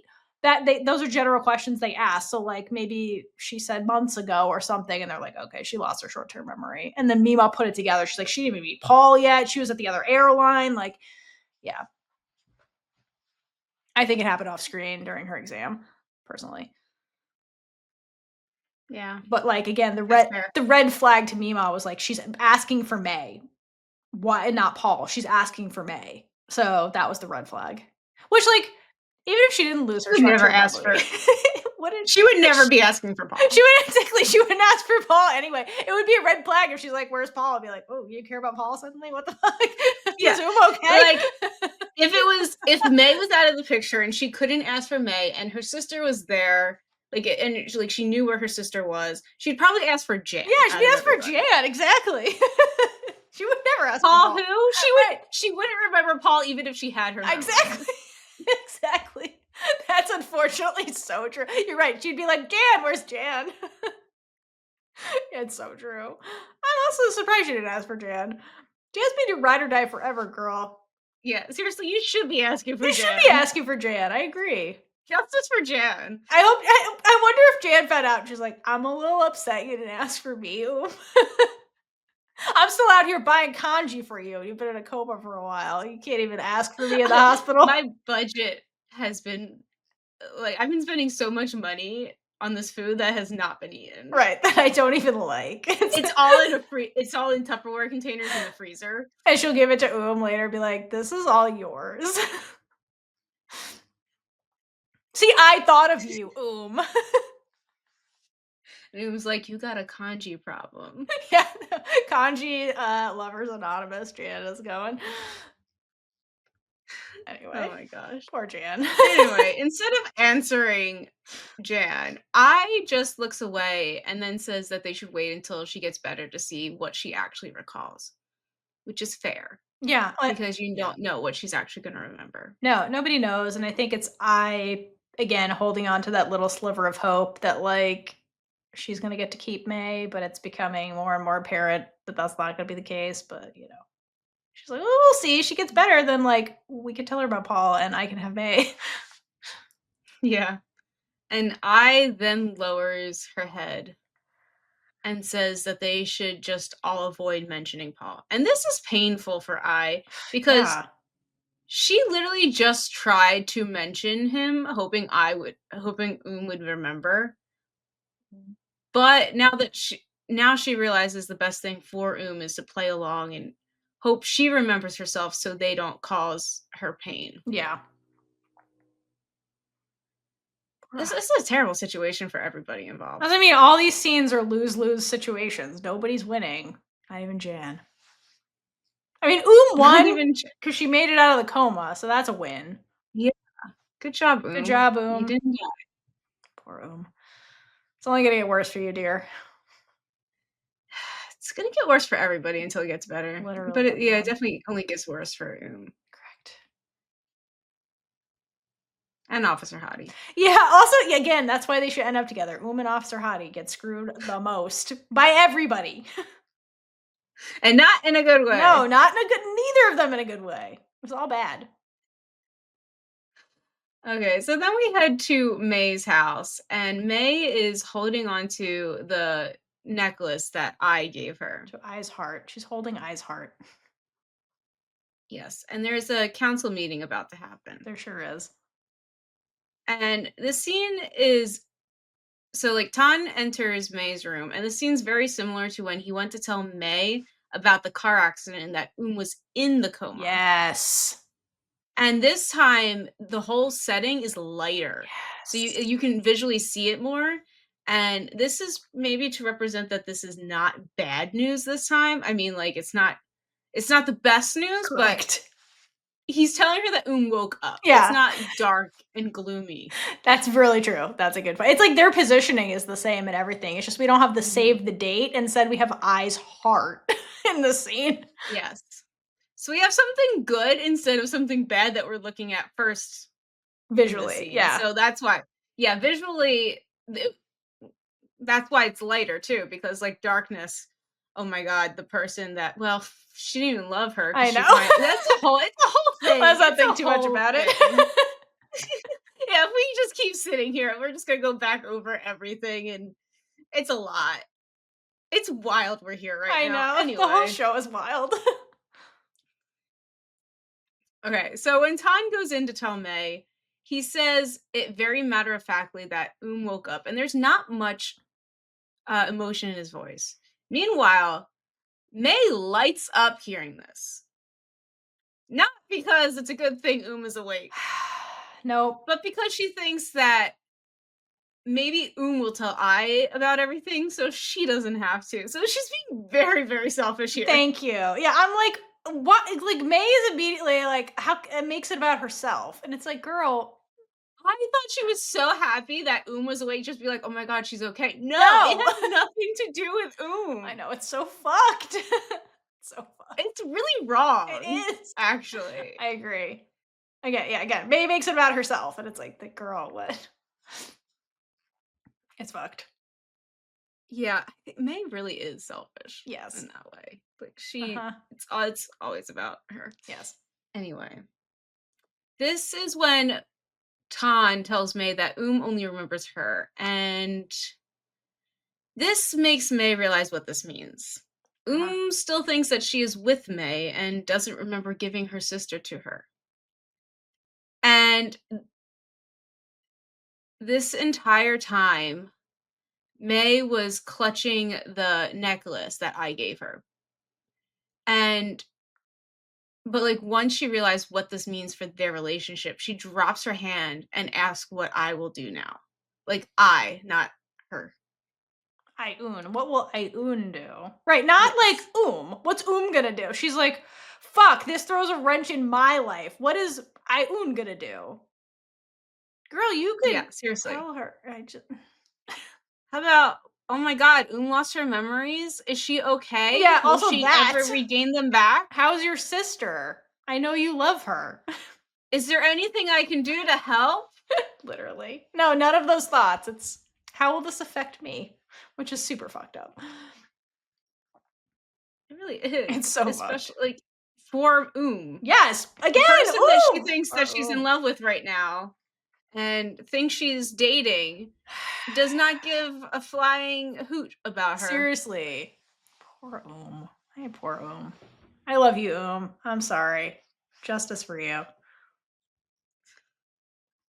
And you got well, you have Theo on your side. I You mean, you have do. me on your side too, but like Theo is your ride or die, right? Listen, never done anything wrong in her life. I'm just saying. Neither has I. May's done a lot of wrong shit.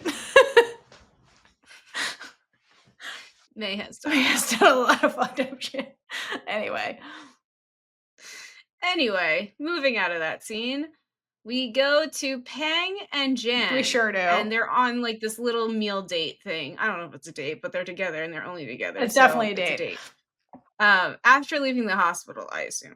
Correct. It could be another They're day. in Who the same knows? clothes, I think. Oh, I don't pay I attention to know you clothes. don't. That's Theora's job. So Pang is bold and says that is ridiculous. She's And not wrong. because before the accident, she asked I to break up with May, but after, she keeps asking for May. And I personally am hoping that Pang meant the situation is ridiculous because has no control over losing her memories right now. Yes. But Ping's not Unless, wrong. It is ridiculous to be like, go break up with my side piece on my wedding day. That is Yes, ridiculous. that part is ridiculous.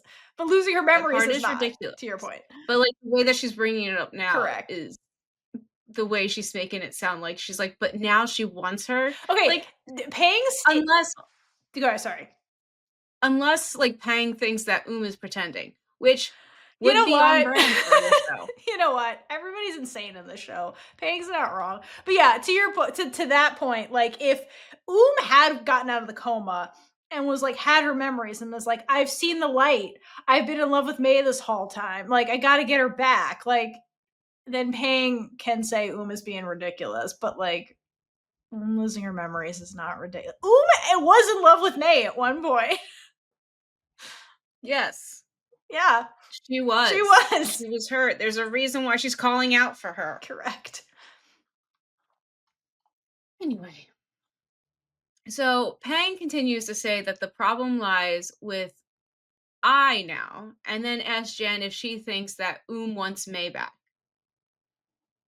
I mean, first of all, she doesn't have her memories Correct. to Back. want May back. She Right. thinks she's with May. Correct. It's not back. She thinks she's with May.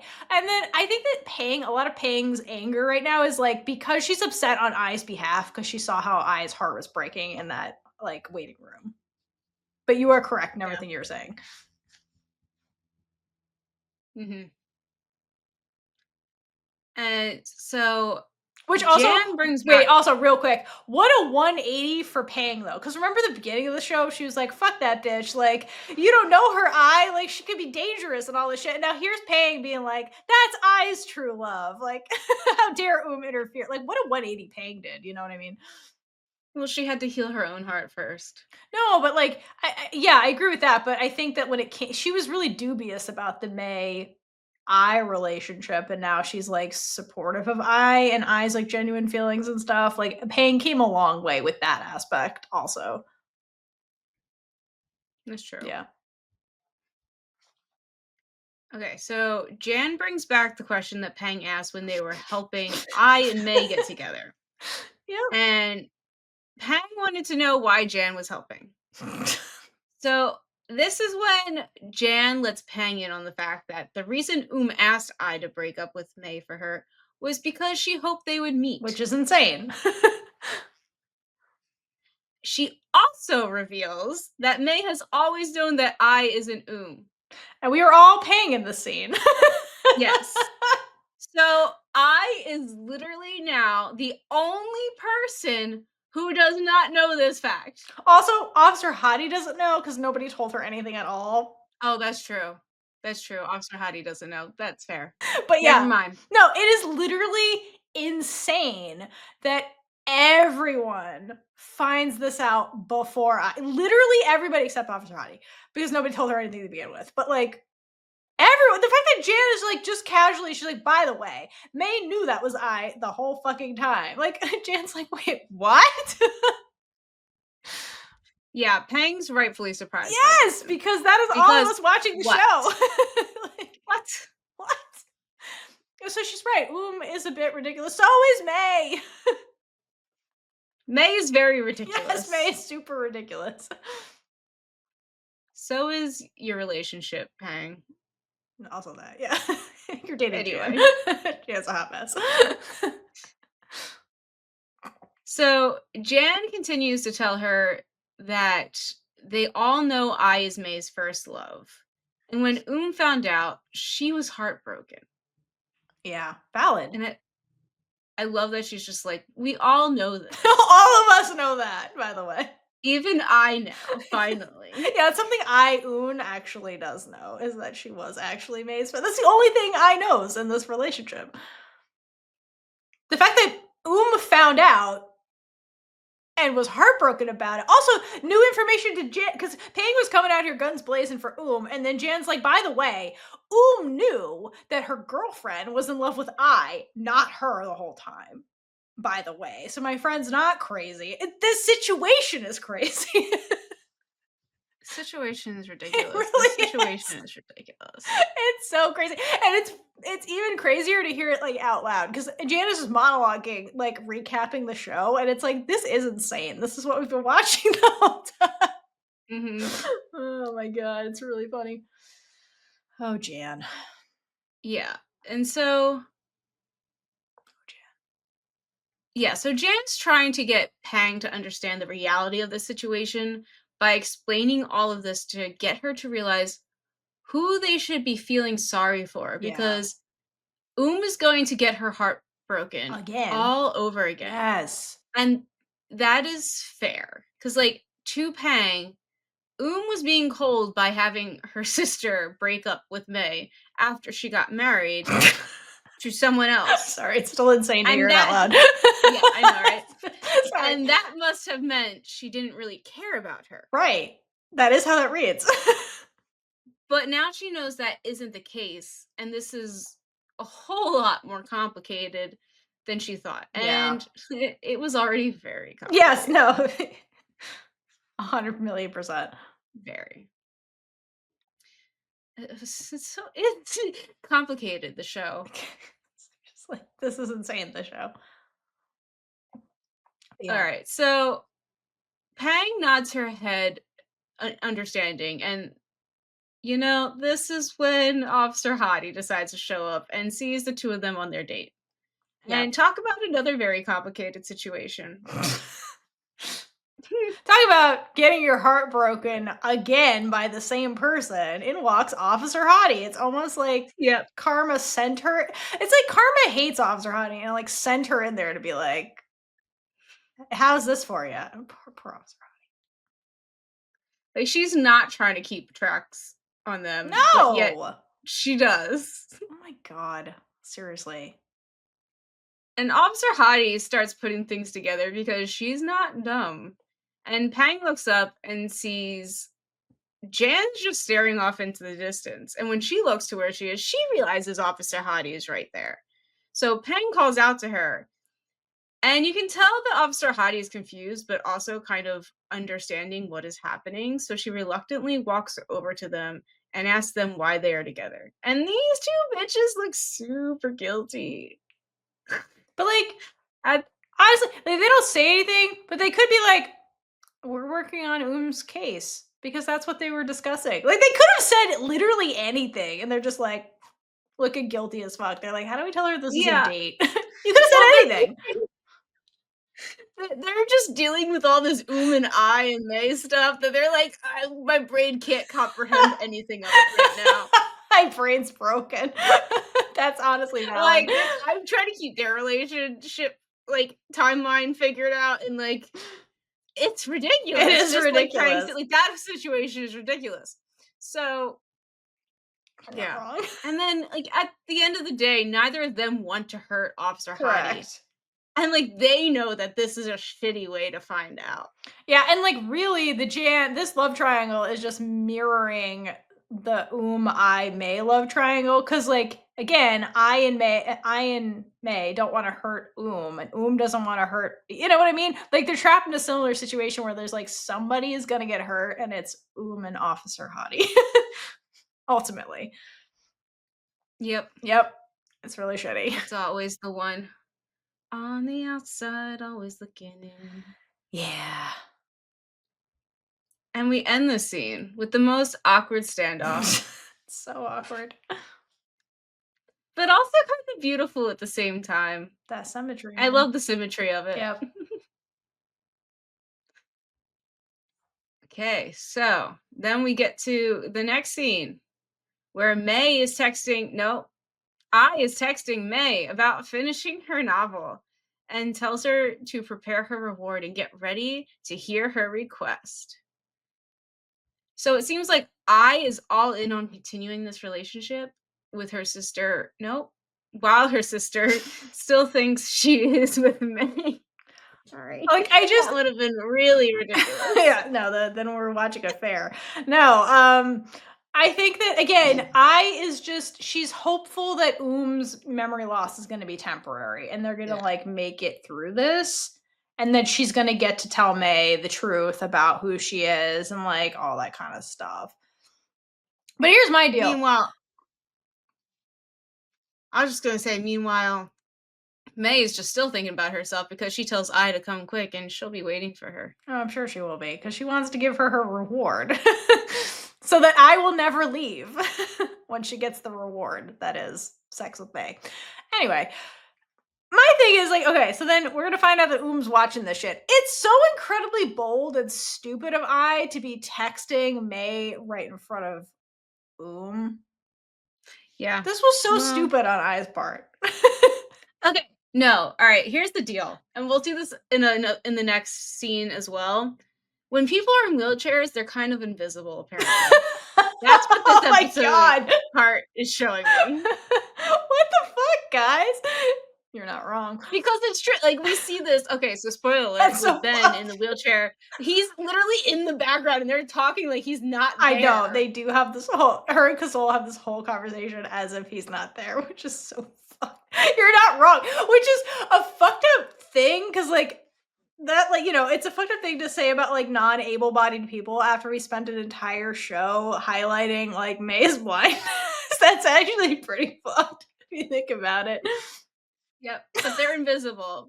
Damn, Only people Caitlin. who can Damn. are are able-bodied are able to communicate with each other and know everything that's going on in That's so life. fucked. Oh my god, that's really shitty social commentary, but you're not wrong. It's true. Continue. It is. All right.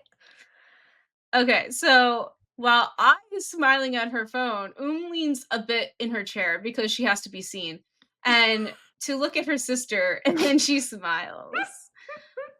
Because, like, she's actually happy to see her sister happy. Yeah. But, Yeah. like, that okay, ready for this? But that is painful because if she actually knew what she doesn't know, then she would know that she wouldn't be happy. But if Correct. she did know what she was supposed to know, then she could know that this was what was meant to be, Correct. and she be processing already and could be happy for her still. Correct. So, like, basically, this equation equals this is a sucky situation for Yeah. everybody. You're not wrong. That's all facts. I do think narratively, though, it is important, even though it's a dumbass move on Ipe's part to openly, brazenly have hard eyes at her phone while talking to Oom's alleged girlfriend, cosplaying actively in this scene. I think narratively it is important for to see how happy I is, because ultimately, like, again, the hope is that her memories will come back. But even if they don't, I think like loves I just as much as I loves and so, like, ultimately the two of them can eventually get through this, because they're the love between them two is like since birth, it goes so deep. Mhm. So I think narratively it's important it's here, but like, what a dumbass move. You know what I mean? This was so stupid. Like, you couldn't text her later, like when is not 3 feet from Again, you. terrible spy. Also, people in wheelchairs matter. Seriously, she shouldn't have to pretend to be able-bodied by leaning forward, Correct. so you don't have to see the wheelchair. I sound like a villain in this scene. She's just an idiot. But it's so hurtful, She's not the only one who does it. I know. Anyway, I know. It's fucked. You're not wrong. so makes a comment that I is smiling, and that's when I is brought back to reality. Gravity's still there though. And she tries to play it off like it's nothing. And tells I that she has to tell her something, but she's worried about her being mad at her. And she's very, very concerned by this. And I tells her to just tell her. And like at this point, it could be literally anything. Literally. Like who knows what would come out of mouth. Yeah. This is a Chaplin novel. Who knows what she's gonna say? Yeah, seriously. But wants to tell I that her girlfriend was the attorney who represented Batman. And this Ooh. is a big blow to I because although like she did hear, I believe she heard part of it when she went to get May at her parents. No. But this was Well, yeah, I guess she did. I don't know if she heard yeah, I guess she did hear. I Yeah, think she assumed it was a different case maybe. because this was spelled out for her and like that it was Ben's case, not another one. Like it could be anybody. Ooh. Yeah, that's right. I gotta go back. I don't remember if, like, I I think it overheard might have happened before she got I don't there. think I overheard the Batman stuff, but what I did hear was that actually she might have because she said that case led to me becoming blind. Hmm. So or Maybe no, no, maybe no. she thought it was a different case though. Well, I think maybe at the time she's like her I think what May was saying, if I recall correctly, is like she's like, "Dad, I'm not gonna help you in this case because the last time I helped you, it led to me becoming blind." But I don't think that she mentioned Batman. But I have to go back and double check. There's so much that happens in the show, guys. We try our I best. know. But Anyway. yeah, this part's new that the Ben specific part is brand new and I does not take that well. Yeah. Because Understandably. this and like she's actually I don't think she put together how May became blind yet, because Not that's no, later. she's about to, but yes. Yeah. And tells her to forgive May for her. And I wonder if would still say that if she remembered everything that happened. Or would she be like, you know what? Think of this. I hate her. I mean, that's a good question because Oom's about to hate everybody when she finds out the truth. But regardless, I do think it did take a lot of courage for to ask I to forgive May because like knows how much I loves her friends. And remember, like when first found this out that May was involved with this case, like was pissed and she's like, "You're a monster, May, that you did this." Like didn't take it well that May was involved with this in a bad way. And like, I wonder if had some okay, so that would put the wait a minute. Okay, I'm wondering now, like, where did memories end? Because found out about this is wait a minute. Found out about the Batman case. I remember went and confronted May, and in that Hmm. conversation, when May chased her, that's when she found out. That's when she realized. Right. So, like, what the Shit. fuck? I think the writer that's a I plot didn't put hole. that That's a together till plot just now. hole. Well, maybe her memory stopped when she first found out the case, and she's like, "I'm gonna go confront May," and that's like the blackout. She doesn't remember the conversation we saw where she actually confronted Maybe May. that is the trauma. Yeah, that is. Yeah. Oh shit! Damn, that was good, Caitlin. That is the trauma. The trauma is finding out I is May's first love. Yeah, that's really the biggest trauma Because of all because that was her biggest yeah, worry. because it's not Paul, guys. It was never Paul. Paul is It was not the never trauma. Paul. It's never about the men, it's about the women. Never about the yeah, the women are the threat, right? Yeah, no, that's a really good point. So she must that must be the time in the timeline. That must be where her memories stop. Because I imagine when actually found that out, that like part of her must be thinking, "Oh fuck, I is never gonna accept my girl," because they were still together at that point. She's like, "Oh fuck, what's I gonna feel, about this?" And so at this Yeah, stage, but, like, you know, she's like, "Please forgive her. I know it's gonna be hard for you." Because I feel like part of was like, "Can I forgive May?" Because like she was pissed at her in that interaction room. if yeah, but if her memories stopped there, she hated May, so she wouldn't be I feel like this is a somewhat of a plot hole, which I Absolutely think that the High Girl Love people just need to give us these, shows months in advance before they release them, and so we can tell them if there's any plot holes for correct. I them. agree. Let us So be screeners. We're here to help. yeah. Seriously, if there's screeners out there, please give them to us, it'd be so helpful. Would be Anyway, anything else about this? no. Okay. So we then head over to Ben's where we see a memorial photo show us that his mother died when she was only 45. I know it's awful. And it's just so sad. And then we get this wide shot of Ben's place after I walks in. Also, like, wait, finally this bitch goes to visit Ben, first of all. I know, It's been right? 9 episodes, and she does not come to visit him. Well, like they make a comment that Pang and I have like lost touch with him a bit after the accident. I But know. like Kasol was like Ben's asking for you guys. Right. And they don't wanna see him. And they don't go Like, see him. that's kind of shitty I on their know. part. If my friend like, okay, so if you I ended know. up like Ben, I first of all, I'd be there. I'd be like, "I'm moving in. Sorry, Theora's wife. Yeah, I'm no, moving Caitlin would do in. that. I'm living on the roof." Um, anyway. not be like, "Oh, I," again, it's like, "Oh, they're not able-bodied anymore, they're cooties." I'm sorry. That's such a fucked up preach, you're not wrong. Or I'm sorry, I may share a brain cell, right? Oom's in the hospital, she got better. How's I gonna handle this so that we can date? That's like eyes like, finally Ben's affecting my love life. Let me go see Ben now. You know what I mean? It's like same energy. It's kind of fucked if you think It's about it. in the words of Pang, it's It is ridiculous. ridiculous. Thank you, Pang. Anyway, back You weren't wrong, you were only wrong in that one situation. just half of that sentence you were wrong. Yes. Anyway, sorry. Back to the Everything wide else shot. ridiculous. Okay.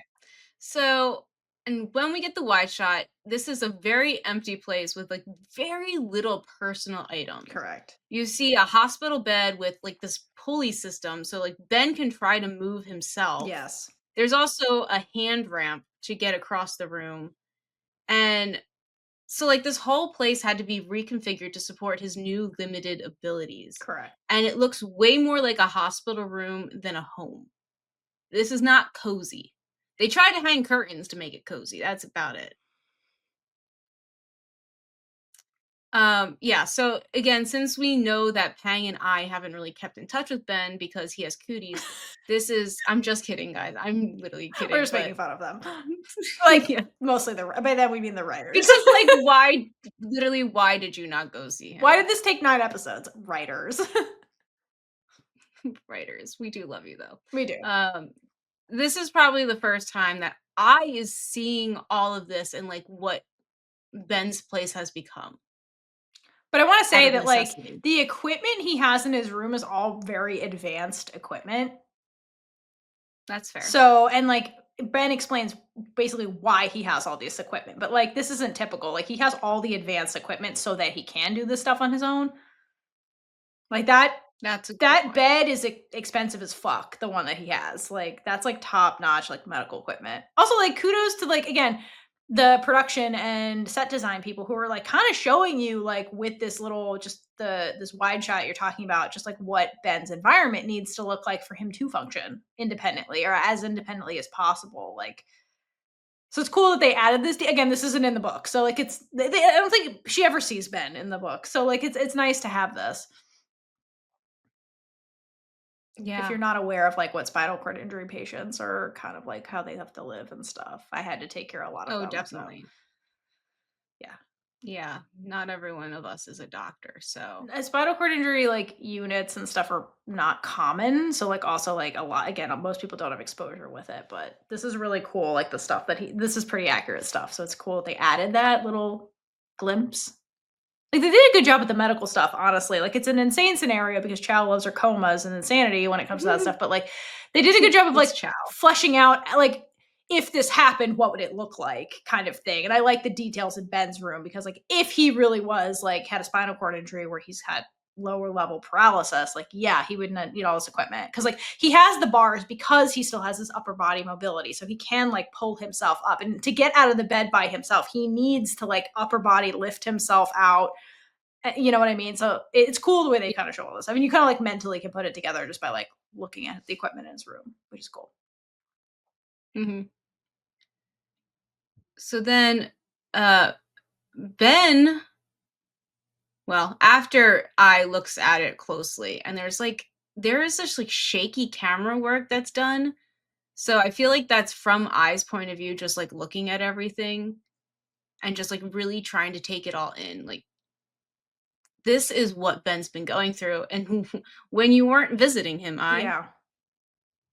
maybe his life could have been so much brighter having his best friend visit Hi, writers and Pang. and Pang. Pang still hasn't I shown know up. Pang's still not here.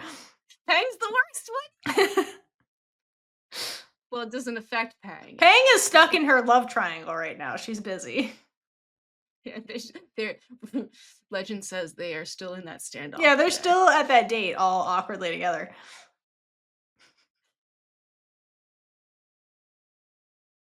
Okay, so Ben rolls in and he greets and I tells him that he looks better.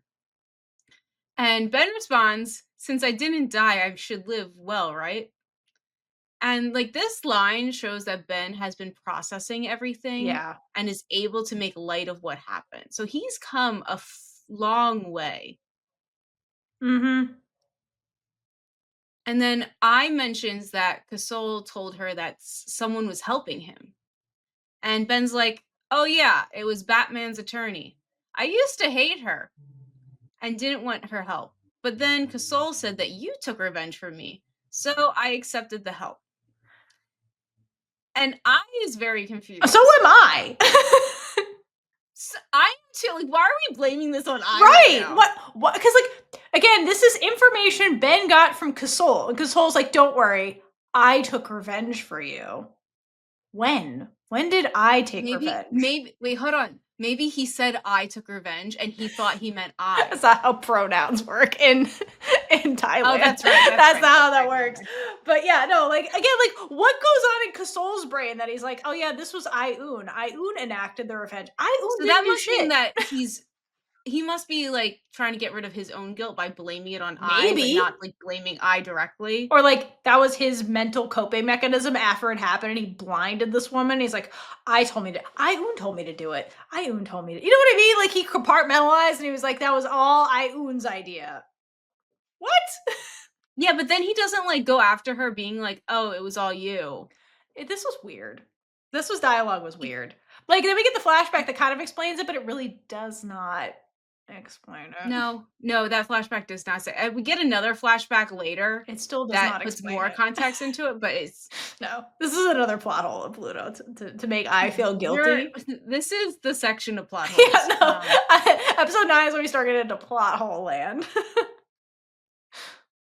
The writers were like, "Well, I mean, this stuff's so ridiculous. It's hard to keep up No, with. listen. Like When you have to rationalize a Child Planoy novel, it is when you have hard. to have a murder board to figure out who knows what.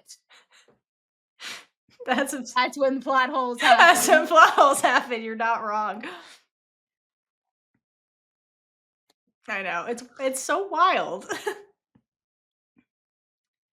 Anyway, I doesn't remember that she took revenge for him 'Cause because she she didn't. didn't. Anyway. Yes, correct. And then like, hold on, this whole I time just know. notice Ben because Ben's so I nonchalantly know. saying all of this like it's no big He's deal. like, I haven't seen you in 3 years, but I Like heard you took revenge for me, and I'm so cool. He's like, I was so pleased with the fact that I personally took revenge for me that I accepted the lawyer's help who screwed over my life. Like, what a weird conclusion to come to. You know what I mean? but then like did the emotional receptors in his brain get like stunted somehow because there's no emotion. Does he feel emotion? Right. He's like, she was blinded. Great, our score was settled. Yeah, Thanks, I. so Ben tells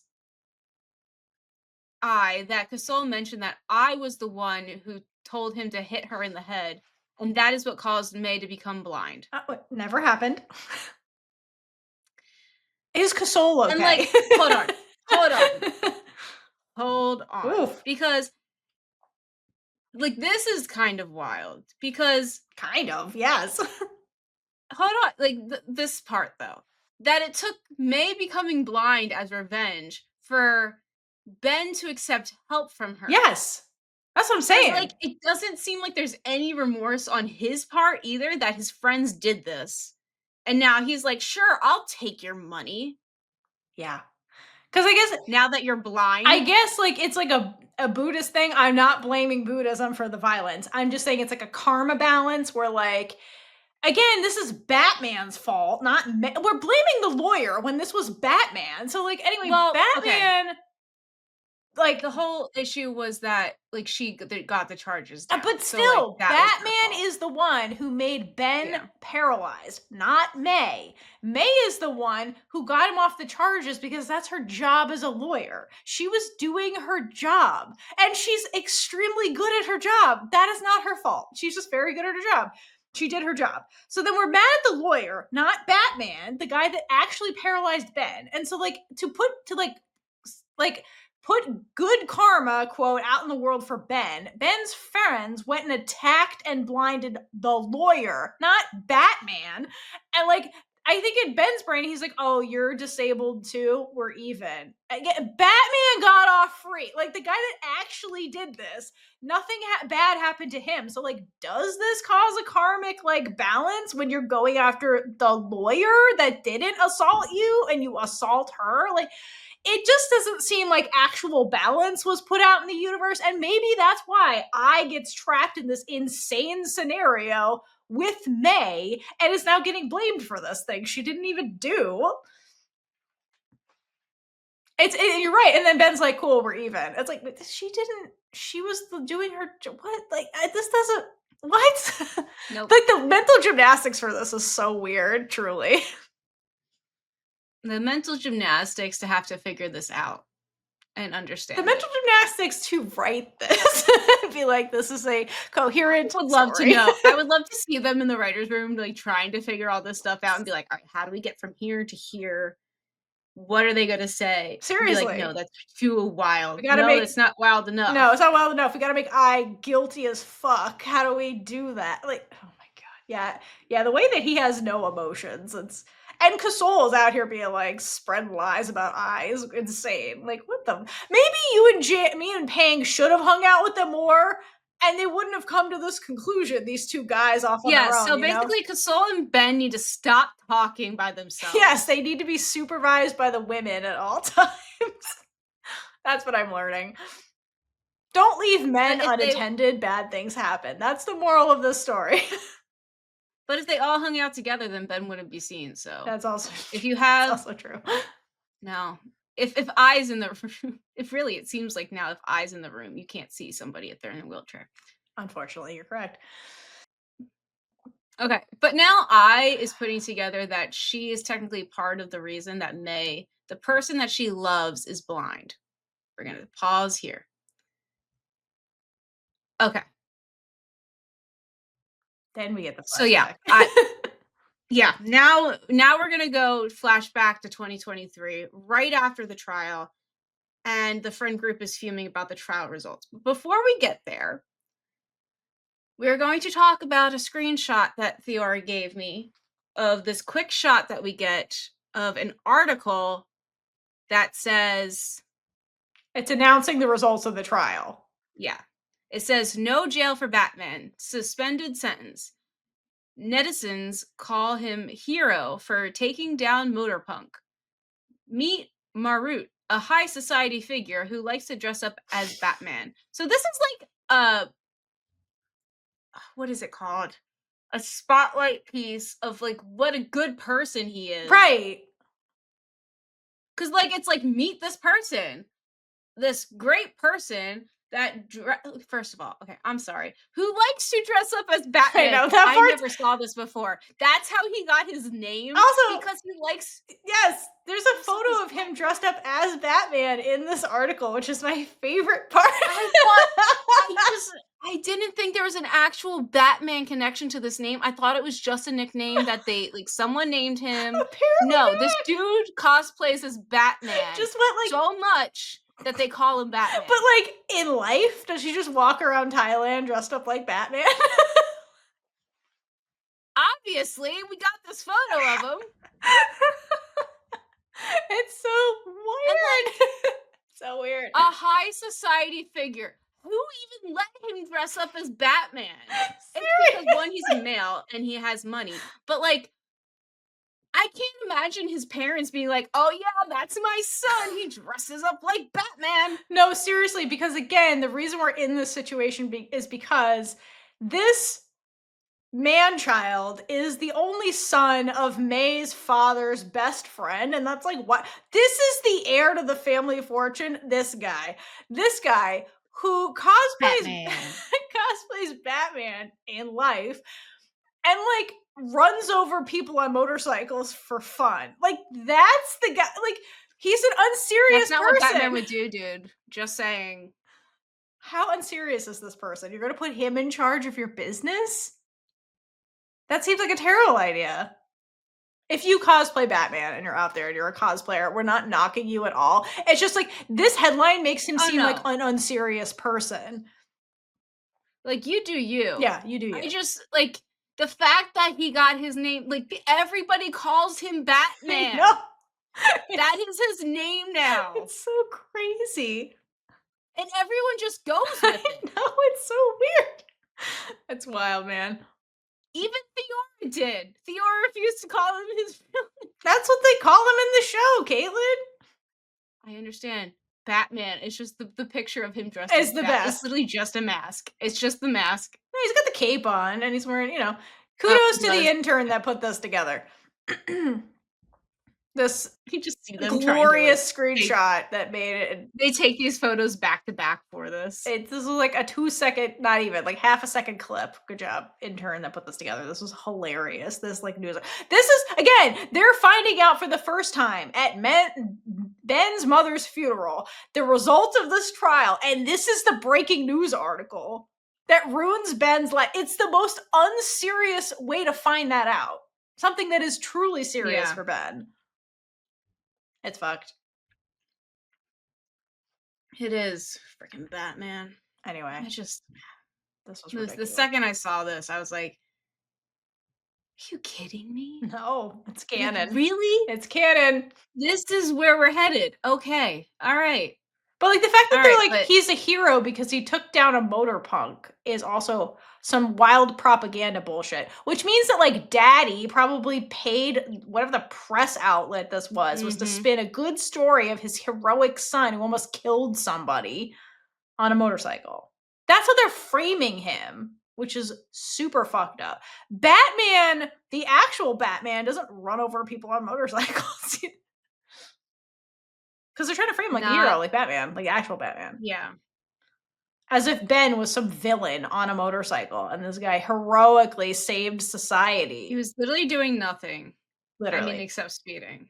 And the act, and again, what did May do? May in the trial didn't deny that Batman almost killed this guy. She was just like he was drunk driving, and somehow they turned drunk driving into him being heroic, which is Yeah, insane. I don't Because they probably bought the anybody who's reporters like, propaganda. if there's jail a possibility, there I mean, Well, again, May in the trial did not deny the fact that Batman almost killed this guy. She was just like he was drunk driving, which again is not heroic. They didn't put that in there. He no, was that drunk is driving that's and one ran of the over this worst things you can person. do. They left that out DUIs conveniently. are not something to laugh about. No, right. So I again, got my own May trauma. lose lessen the sentence because she got him off a drunk driving, and then this news article spins him as a hero, which is insane. Which again, propaganda. This is power propaganda, right? This is pure Some propaganda. money. Anyway, That's Batman. I love that Eyes like, "Batman my She's not ass." right. She's not wrong. But Eyes like eat the She's rich in this scene, and I love her for it. but, like, seriously, this guy is not Batman. No. And Pang asks what's wrong with people these days, and, like, if they just worship bad people now. And, like, no, they worship money, which I says it's because he is good looking and wealthy. Yeah, eat the rich. Again, propaganda. They bought off the news reporter. That's Yeah. probably what happened. Which how can you respect the person who reported this? You can't. It's again like the social commentary. The news outlets are like owned by billionaires, so like you can't actually trust the news you're getting because like it's skewed. That's why, like, owning social media companies, that's why all the billionaires are buying up social media companies so they can control the narrative. This is what happens. It's fucked. And, like, they're pissed off because, like, they were there and they know what happened. Yeah. Yeah. But they also did not come forward and speak. Yeah, I don't know why they weren't called as witnesses, like, or whatever, like Or like I don't know. themselves. I don't know. I don't know how law stuff works in Thailand. I don't know what happened there, but No, we don't. We're ignorant to the fact, but we can't learn literally everything. We try to do as much as possible to learn it. We got a comment about, like, something law I was on on another video we petrichor. did that wasn't Yeah. yeah, it was petrichor. But we do try our best to learn as much. Like, I do research. I will get into a rabbit hole of just researching and then not write any notes. It's a problem. That's how we got the section of Pluto's Pluto's heart. heart. Mhm. You're welcome. Anyway, so I then comments, "Is that all it takes to judge someone?" And apparently. Yep. She ain't wrong. And Pang then mentions that Ben said the lawyer managed to reduce the compensation to nothing. And this is probably like the biggest thing that hurt Ben because this was the cause for his mom's death as well. And this is when I and Kasol put together the real reason for his mom's death. Like she was trying to get the insurance money, hold on real quick, uh, for his treatment, but didn't know that suicide did not count for the life insurance payout. And so, meanwhile, the show reveals poor little Ben in the back of them in his wheelchair, but not part of the group's conversation.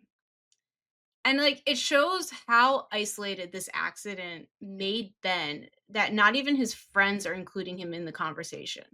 That or it's because wheelchair people are invisible.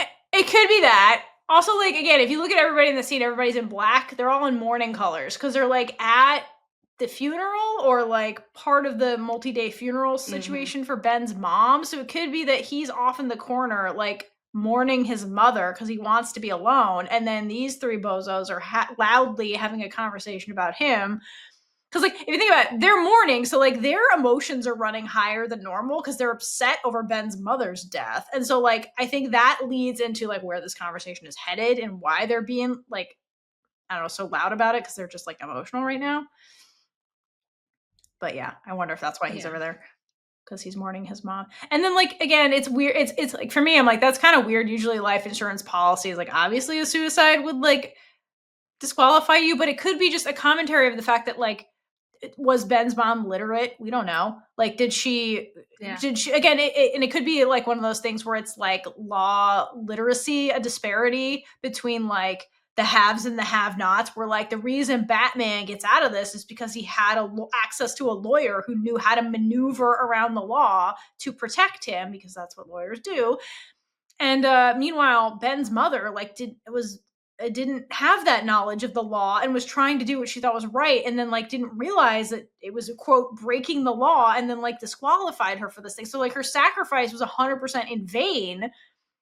So like And then I'm which is sure the tragic. insurance people were just trying to sell the insurance, I mean that's so they didn't like explain right, everything. or like they gave her a policy, she couldn't read it, or like it was in law language where she couldn't understand it, which happens all the time. Like, cause like it's like medical language, law, like they're their own languages, like the terms you have to use because you have to be really specific about what you're talking about. So like if you don't study it, you may not understand it, which makes sense. So like for a layperson like his mother, who's not a lawyer, like she could have the policy and be like, I don't sure, and thought she was following it, but wasn't. And that's tragic in this story, versus like Mhm. May knew the law, and that's how she was able to like get the sentence removed because she's like, if I can spin this case as this, that's a lesser sentence, like because she knew the law that well. Yeah, so it's again, this is the classism on display in this conversation is top tier because it's true. It really is. Ugh. It's just this whole situation sucks. Correct. The title of this episode, except no, this title of this part of the episode. Okay, so after they talk about the reason Ben's mom died, I gets really pissed off and blames the attorney and starts to question who the attorney was. And she is so fired up in this moment that she wants to get payback for Ben and his mom. And Pang shoves her a bit to snap her out of like the fiery rage, saying that she can't do anything because it will shock her grandmother. Okay, but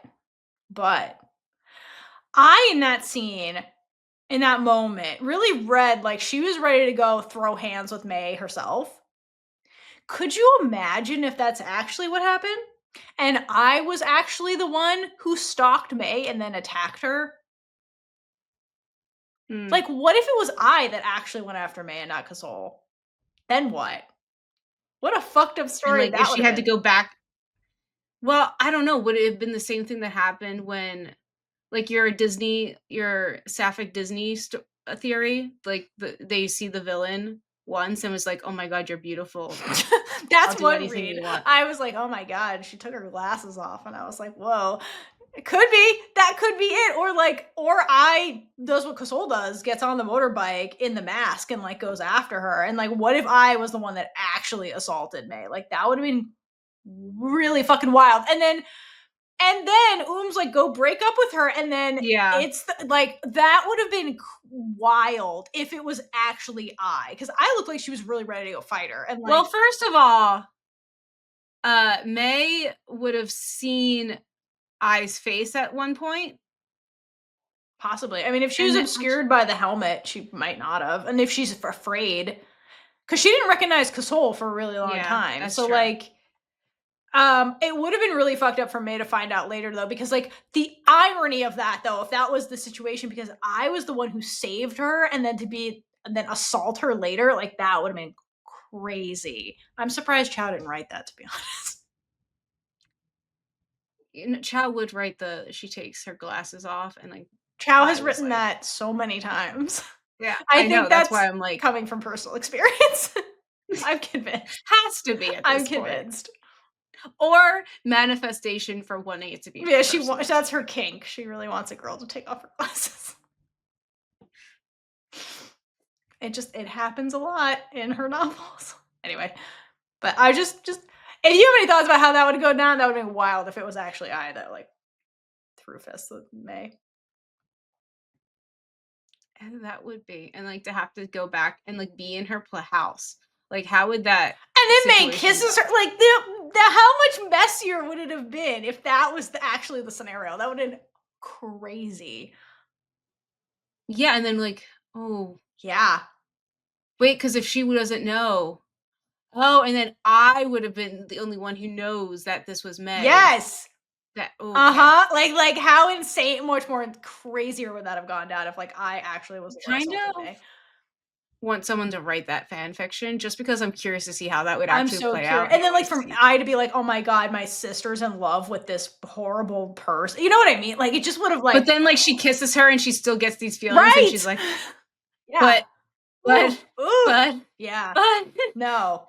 I can't. Damn. I c what?" Damn. And then I is grappling with that the whole show. It would have been better less plot holes than throwing this stuff in here now kind of thing, you know what I mean? Where they're Yeah. trying to be like, "This is your fault, I," when, like, it really like, yeah, she kinda threw the suggestion out there, but, like, Kasol's the one that went and, like, did it. So, like, I is partially responsible for what happens to May in this timeline, but, like, she didn't is not the one that blinded May herself. Like, she didn't actually do it. She facilitated it, but, like, in a way, she, like, lets Kasol go later and go do it, but, like, she didn't, like, be like, "So hit her in the back of the head, try to disable her a little." Like, she didn't, like, give him instructions. She Yeah, was just it's like, the same point, you yeah. know what I mean? She didn't, And like, guide him. don't stop no matter what Right, no, she didn't be like until she's yeah, unconscious. exactly. I did not tell him in great detail what to do. She was just like throwing it out there where like she's like somebody should make her pay, and then Kasol like literally runs with it. It does his own thing. And again, they're at the He rides funeral. with it. Emotions are running high. Like I's upset about that and is saying things because she's upset, you know? And it's like you Yeah. can't always take emotional outbursts seriously and then go do them, you know? Like have a brain cell of your own, Kasol. Jesus.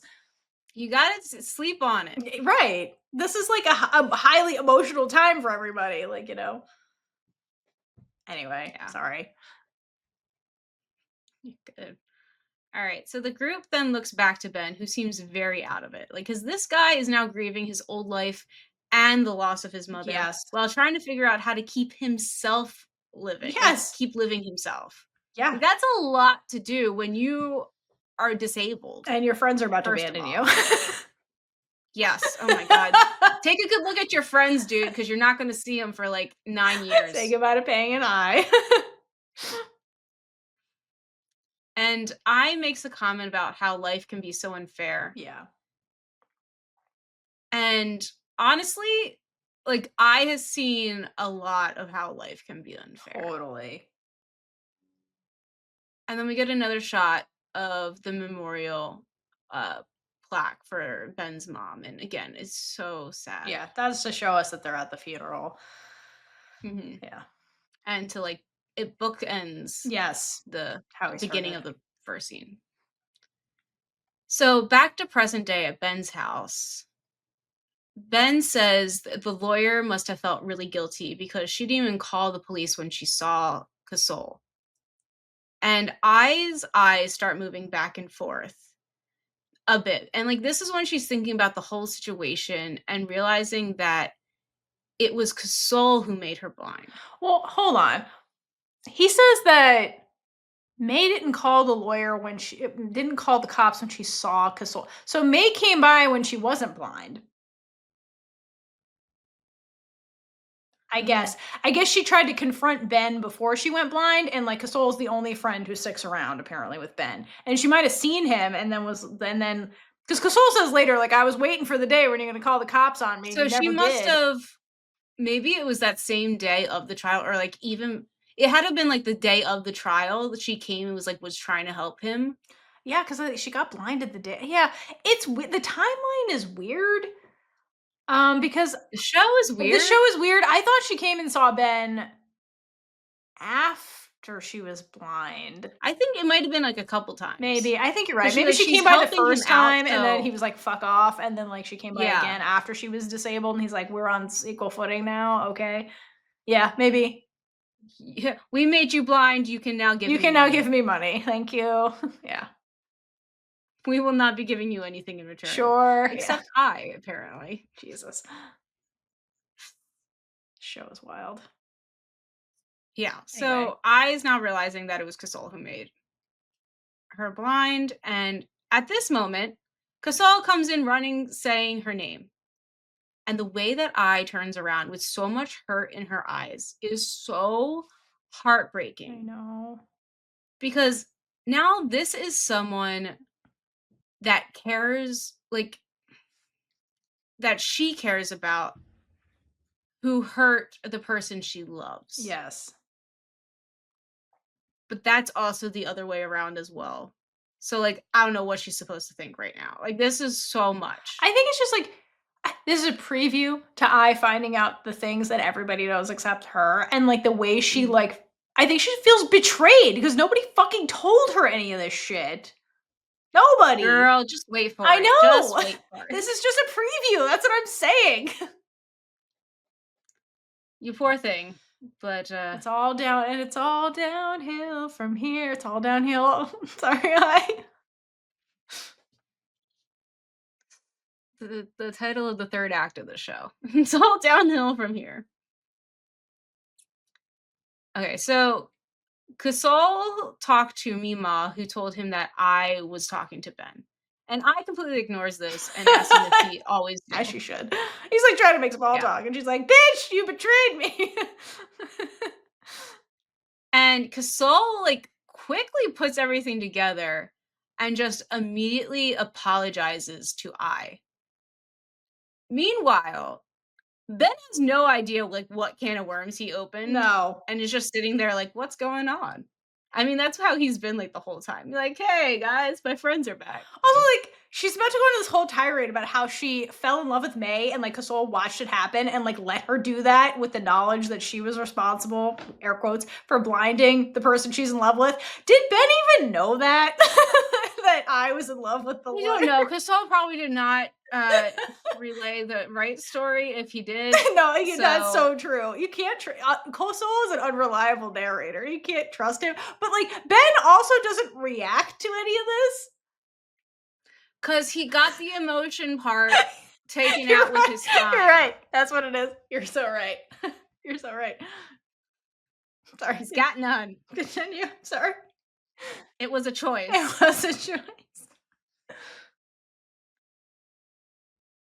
Okay, so I is hurt that Gasol didn't tell her that she is the reason that May is blind and that he let her love her. Yes.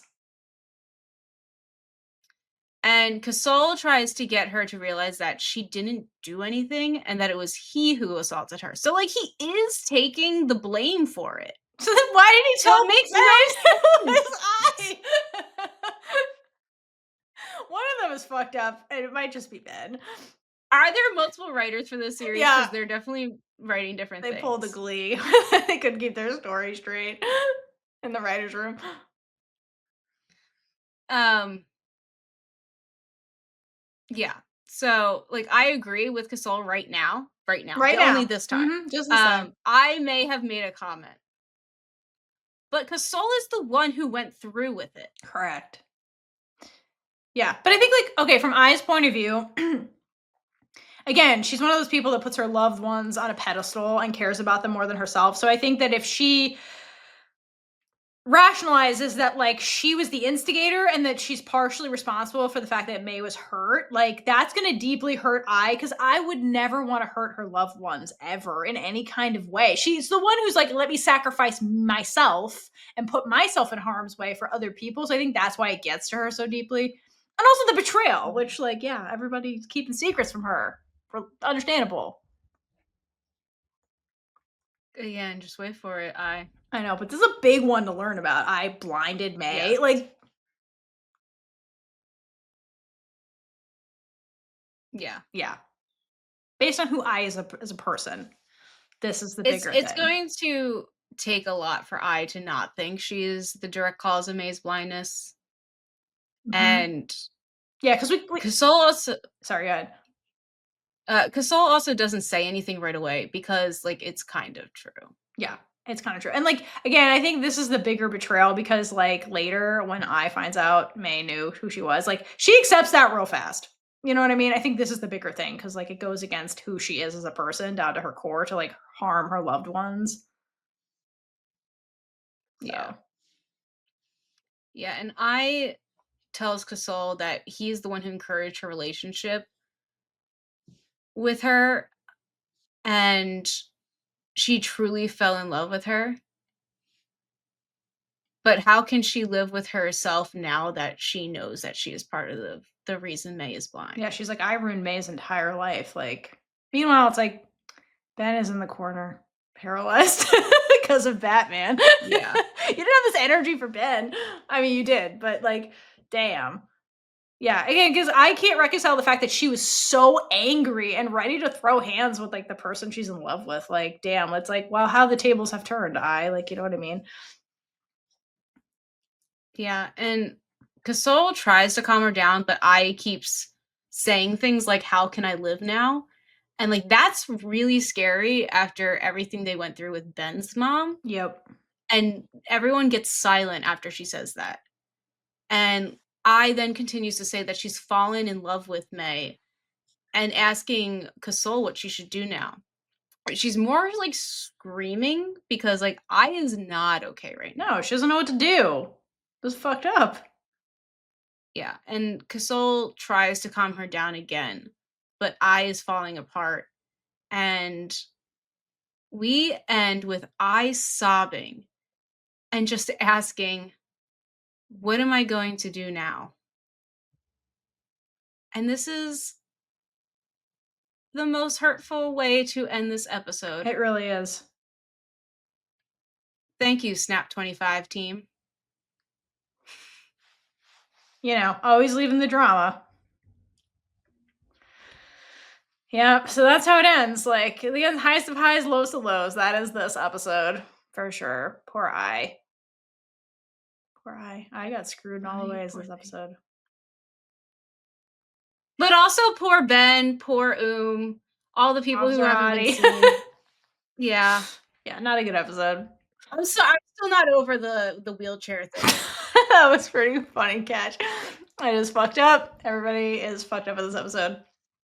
Okay, so on a lighter note, what gets your big gay energy award for this episode? Oh. Um, okay. eyes, Pluto, heart thing. That was really cute. Yeah. Yeah, that was Yeah. cute.